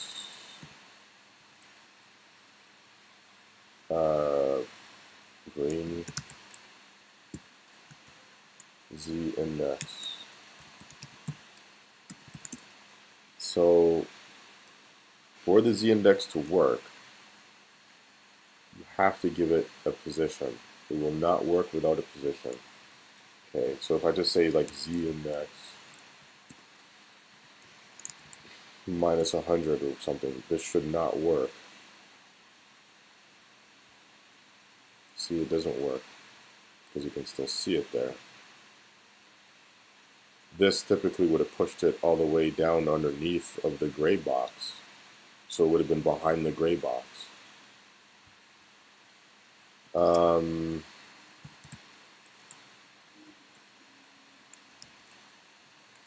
Position relative to index minus 100 should make it disappear, and it does. See? It's behind the gray box now. If I get rid of the gray box, or if I make the gray box translucent,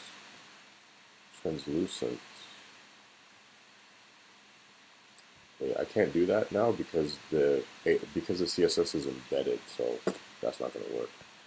Yeah, when you embed CSS in the HTML, you can't manipulate stuff in here like you usually would be able to. Oh no, you can. Let's see if I can make the,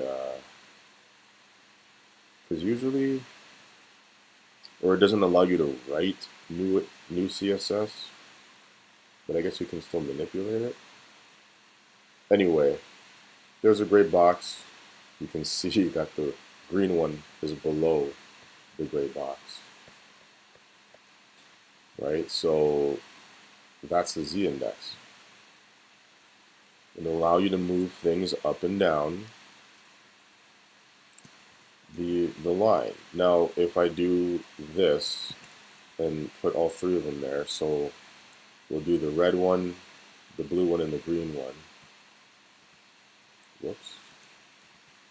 So we'll change this to red.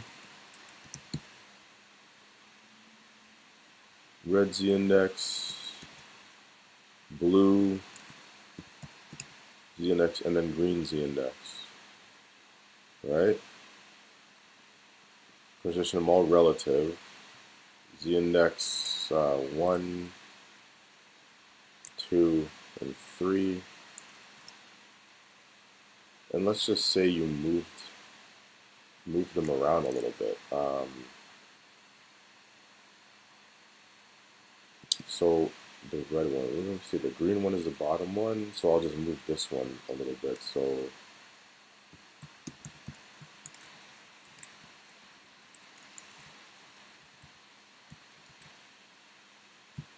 like that, and it should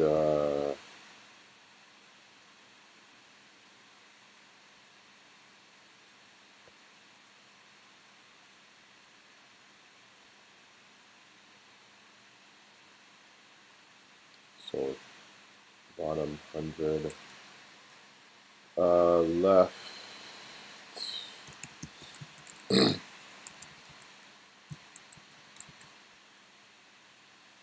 have to move it up more though. So 100. Let's say 300. Whoops, that is in the wrong place. I did, my bad. 300 from the bottom to move it up there. And then we could play around with these Z indexes to make them change. Like I could change this one to 2, and the second one to 3, and they will do this kind of thing, you see? Like that. And that's how Z index works.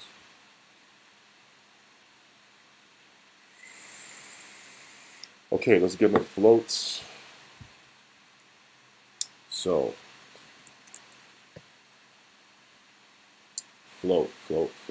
We got to take this image, and we're going to make it smaller, and we're going to also,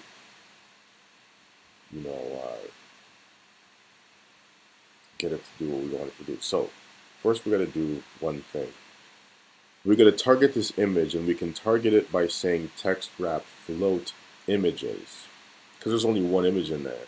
Alternatively, we could give it a class, but I'm not going to do that. I'm just going to target it by saying text wrap float img, right? So, dot text wrap float img. Whoops. So this is gonna, if I put another image in there, whatever I tell this to do is gonna affect both of them at the same time. Just keep that in mind. But I'm only gonna have this one in there, so it's whatever. Width, or no, not width, height. Height, I want it to be 200 pixels with the width auto, which will give us this, a lot more manageable. Okay, we can make it a little bit bigger, but with the height, with the width auto, it keeps the proportions proper no matter what size I give it. And don't mind this scroll up every time I refresh the page. It's because we're us linking to parts of the page. But anyway, there's the image. Now, here's the thing. If I say margin auto on this image, it's not going to sit in the middle of the page. It's going to stay right where it is. Why? Because this is an image, and an image is not a it's not a block element. I have to tell it to display block for this margin auto to work. Now it'll work. So this is the one tidbit that I was just trying to convey to you earlier to keep in mind and remember, because you're going to do this and you're going to be like, why is it not working and going where I want it to? Is because it's an image and it needs to be displayed as a block element for margin auto to work. Okay? But, so with that out of the way, we'll put it back where it was. And we're going to float this left. And when we float it left, we get our text wrap. See? We can also give it some margin to give it some space in its text wrap. That might be too much, but still, you know, this is how you wrap text.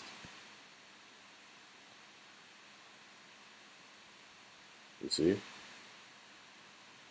Easy as that. And if you floated it right, then it would wrap it the opposite way. That's all. Right? If I float this right,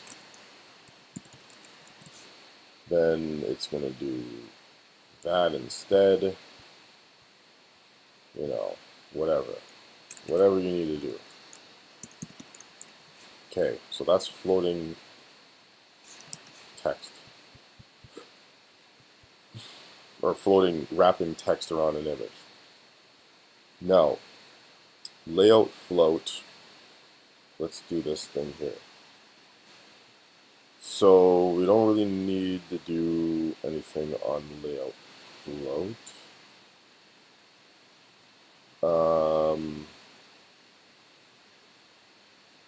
Like we could give it a background color.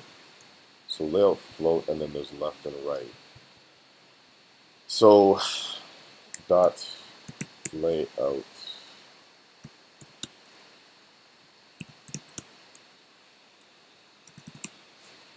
Let me just make sure that I wrote that right. We're almost done, so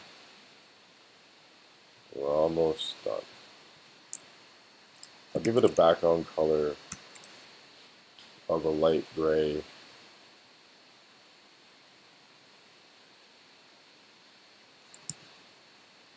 Just so that we can see it. Now, we can't see it yet because the stuff inside does not have a height or a width. Like there's no content in it yet. So dot left and dot right. Alright, so this is the old school way of doing a thing. Actually, what I'll do is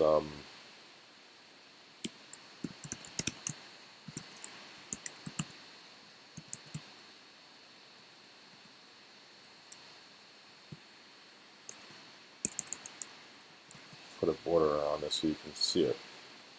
Now, the left content part here, what we would have to do is we would have to say width, like 49%. We'd have to say the same width on here.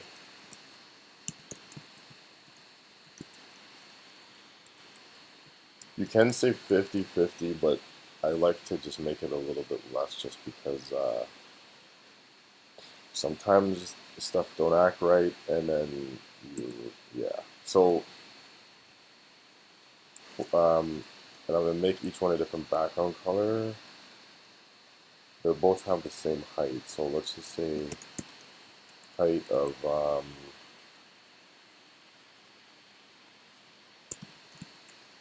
400 pixels.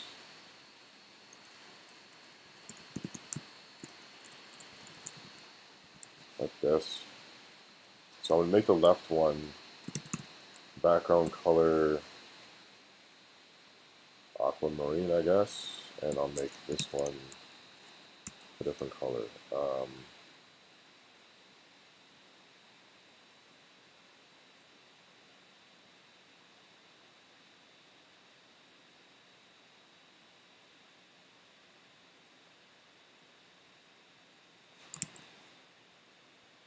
Now let's see if these are looking at all proper. Okay, so there we have our box.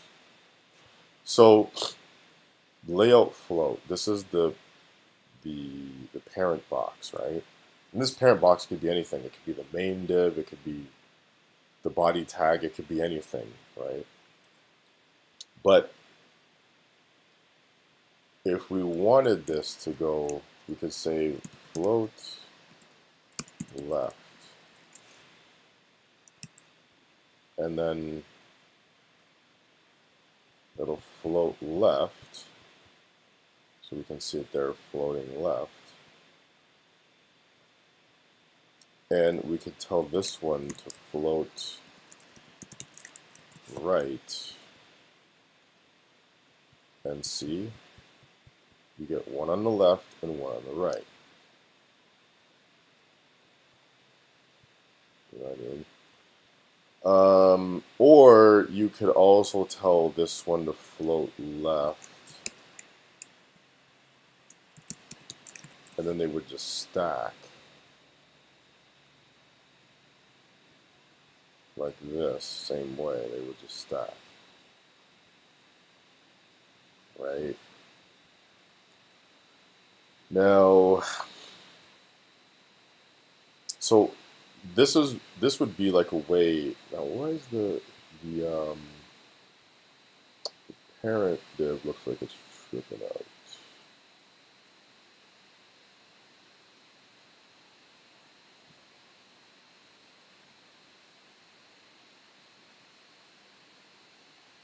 So is that a height on there?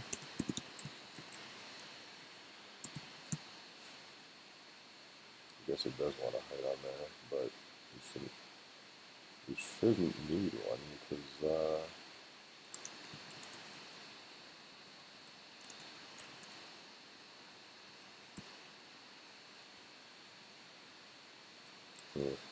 well, so we'll just have to throw a height on the parent div just to get it to act properly, and the height should be what, 400.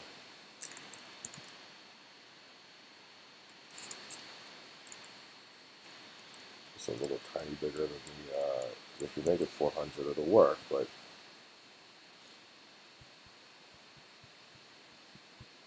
And did I save that properly? Oh, shoot, I forgot to put the pixels. My bad. It'll work. Let's see if it needs any more space, though. No, it's good. But yeah, so you see what I'm trying to show you here is to make something like this. This was the way you used to have to do it back, you know, before they made the what's it called, um, Flexbox. Before they made Flexbox, this was what you had to do. And if you bump that up to 50, it'll fill the whole space properly.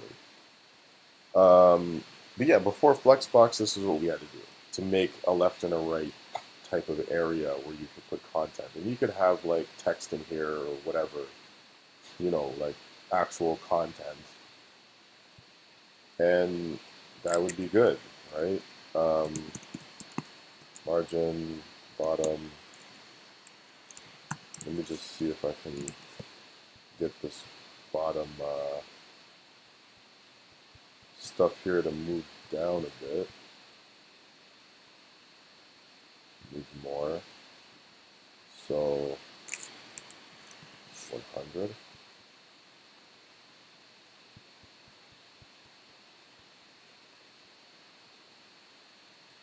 Or did I not put an H1 above this? I might have to put an H1 above that. But anyway, that's why. Okay, that's why what I was trying to show you. Now again, when we get to using Flexbox, we will not have to do any of this. We won't have to do it. We can still do it, but we don't have to do it because Flexbox makes it easier to do than having to like put the width and the height and the float left and all that crap. We don't need to do that anymore. But this is another way of doing it. And you should know that just for the hell of it. So yeah, we forgot to put some like H1 or H2 above this float. So let's put some H2 above these boxes that we were just doing here. And say before Flex box came out, this is how we had to make and write content areas.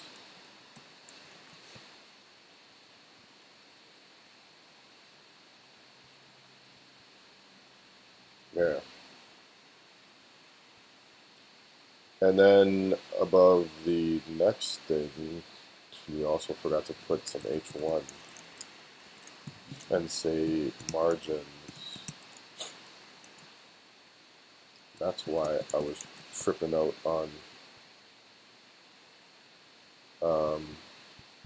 margin underneath this thing, but it still looks fine.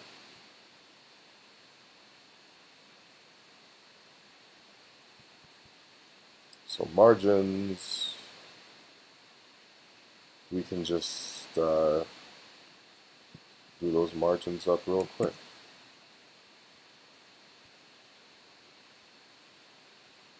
So dot box red margin, we can say margin left auto box, and we'll do all three of them. Box green, or no, blue margin, we'll say margin right, or no, we'll just say margin auto. This one will be sitting in the middle. And then dot margin green, or box dash dash green margin, we'll say margin right auto.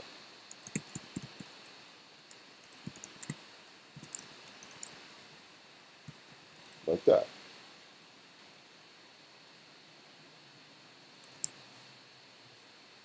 So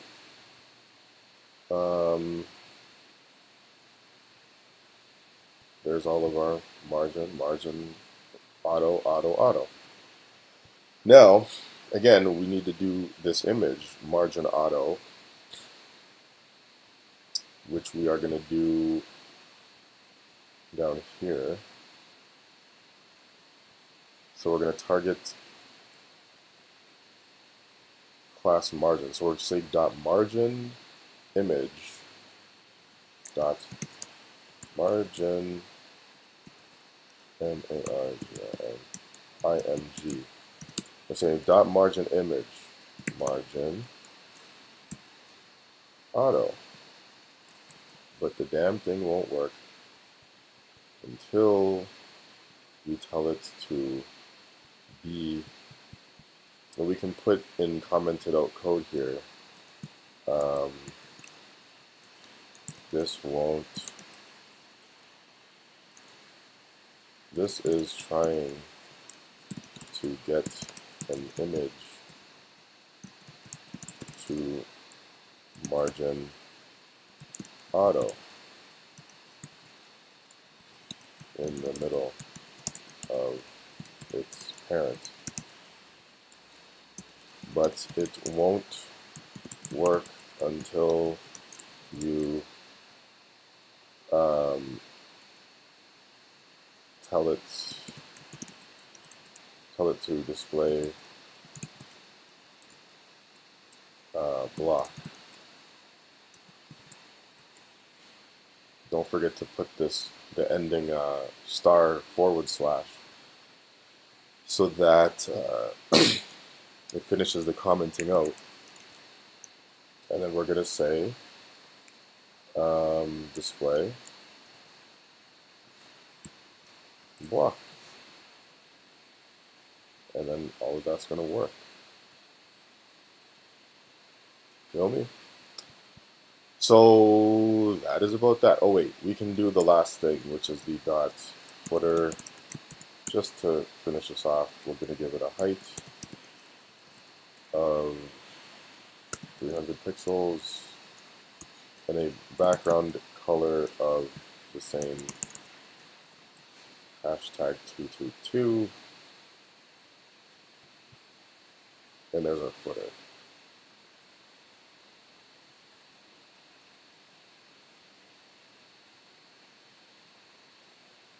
And there we have it. So we have CSS person, we have our heading or header. Our links work. They kind of push it down a little too far because see, when I click it, it goes because of this bar. There's ways we could mitigate that though. We could just kind of push everything down, like with margin, but it works, whatever. So we have static, explanation, relative, explanation, fixed, absolute with the explanation, z-index, float, margins,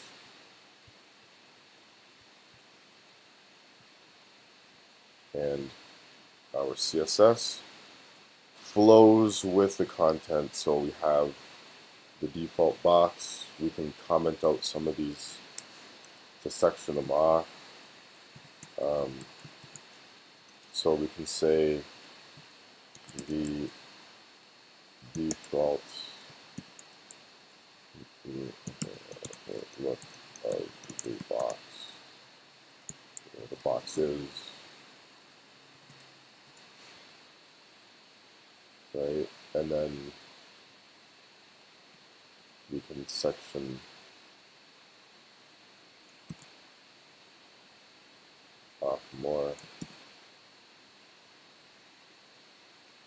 The static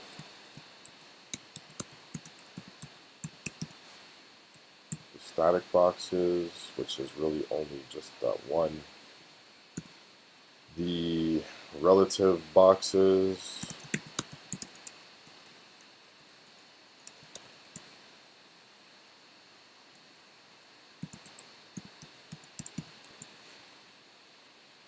the fixed boxes,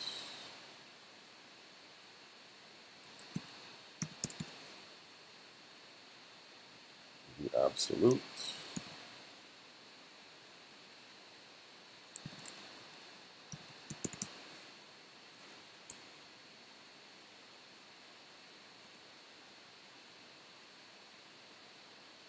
the z-index boxes, .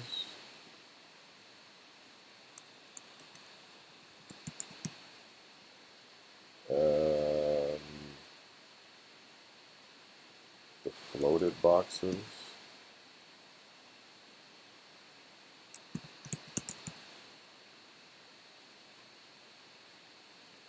Which is all of these. And then the margin ones, just so that this is a little cleaner and you know what is what. And then the footer. See? Now, as I did say, we have like 400 lines of code, which is not bad. But we could easily make this a little bit more cleaner by now cutting out all of the style out of where we put it. Now, just to reiterate, I mean, where's all the style? It's all in the style tags, and it's all in the head. See, the closing head tag is way down here now. But what we could do now is put our cursor at the bottom of the last CSS element, which is the footer. Basically copy or cut all of, that didn't work. All you want to do is just copy, or not copy, but cut all of the CSS out like this. Command X it all out and paste it in its own new file, which we can make new file, or no, sorry, not new file, but new folder, CSS, and then new file in the CSS folder called style.css, and we just move everything over, that's all. We just move everything over, get rid of those style tags, get the head looking all nice and clean, the head section here, and the body follows there, right? And then we just link now to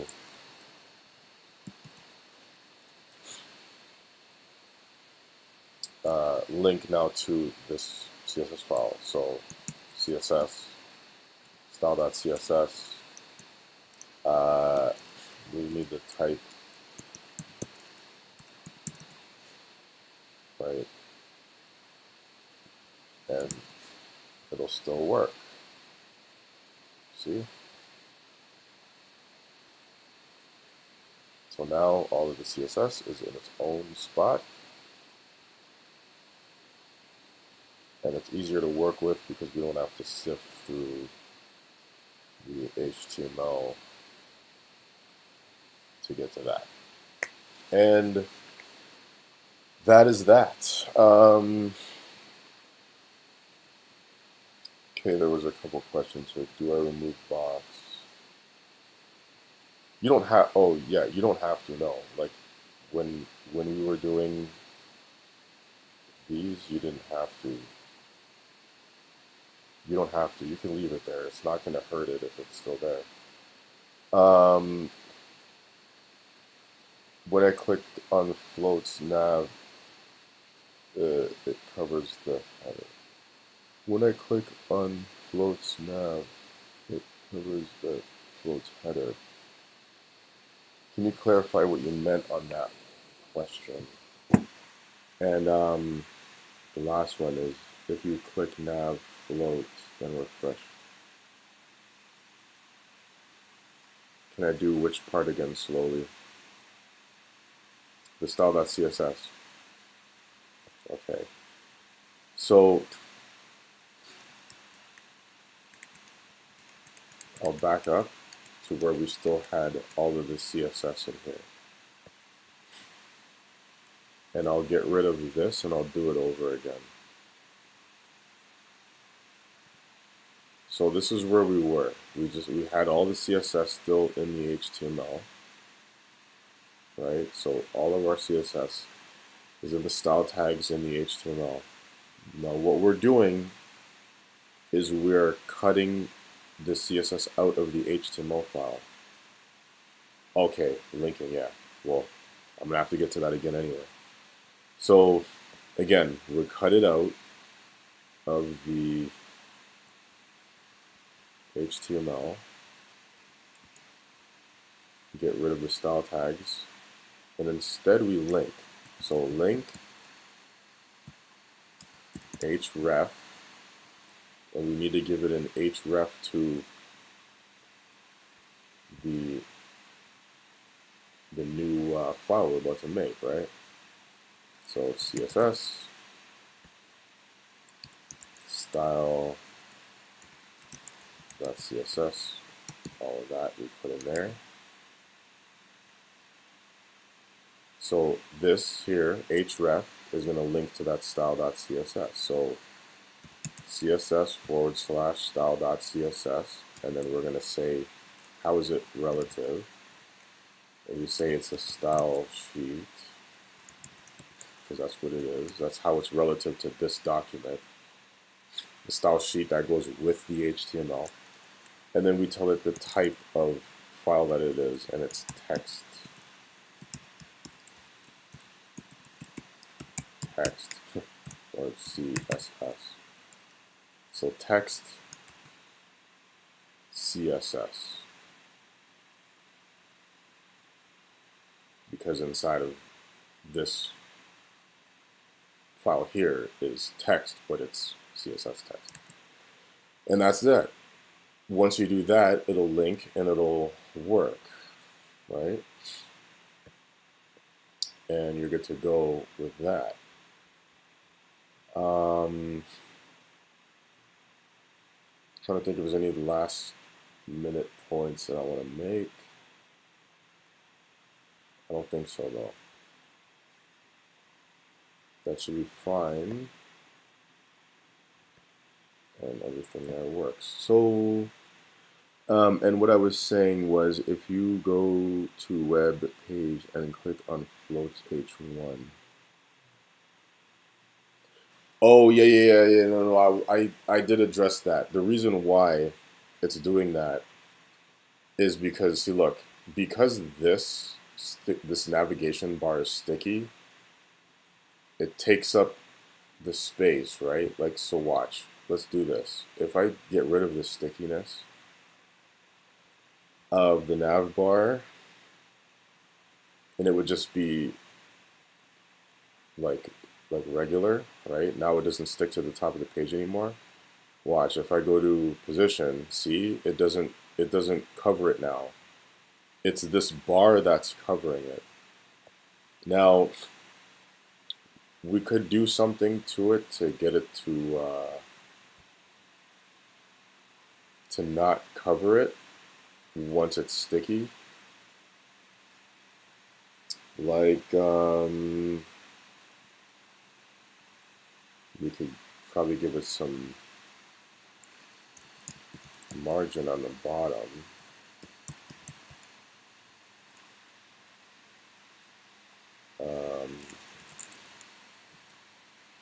Like this.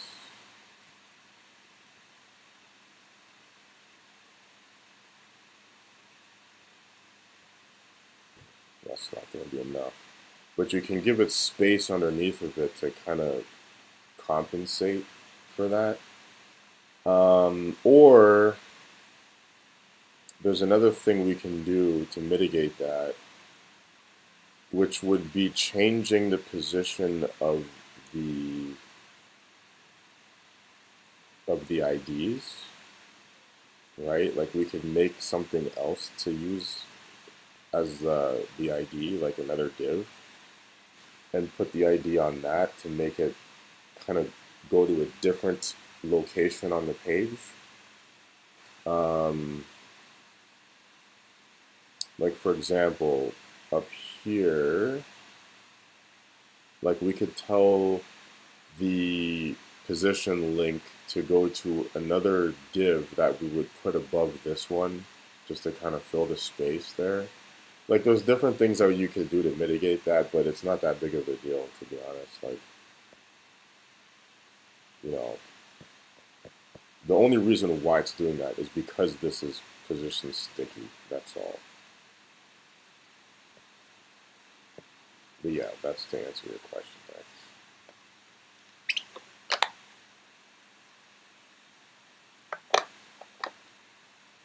right? But other than that, that's pretty much it. We could make this here a link to the top if we want to. You could put like an image in there or something and then link that image to the top, which would be linking it to the same thing that this is linked to, the home. Right? You could do that too, but yeah. But yeah, all good. Yeah, I'm tired too, so we can wrap this up and call it a day. So we'll see you all in the next one. All right.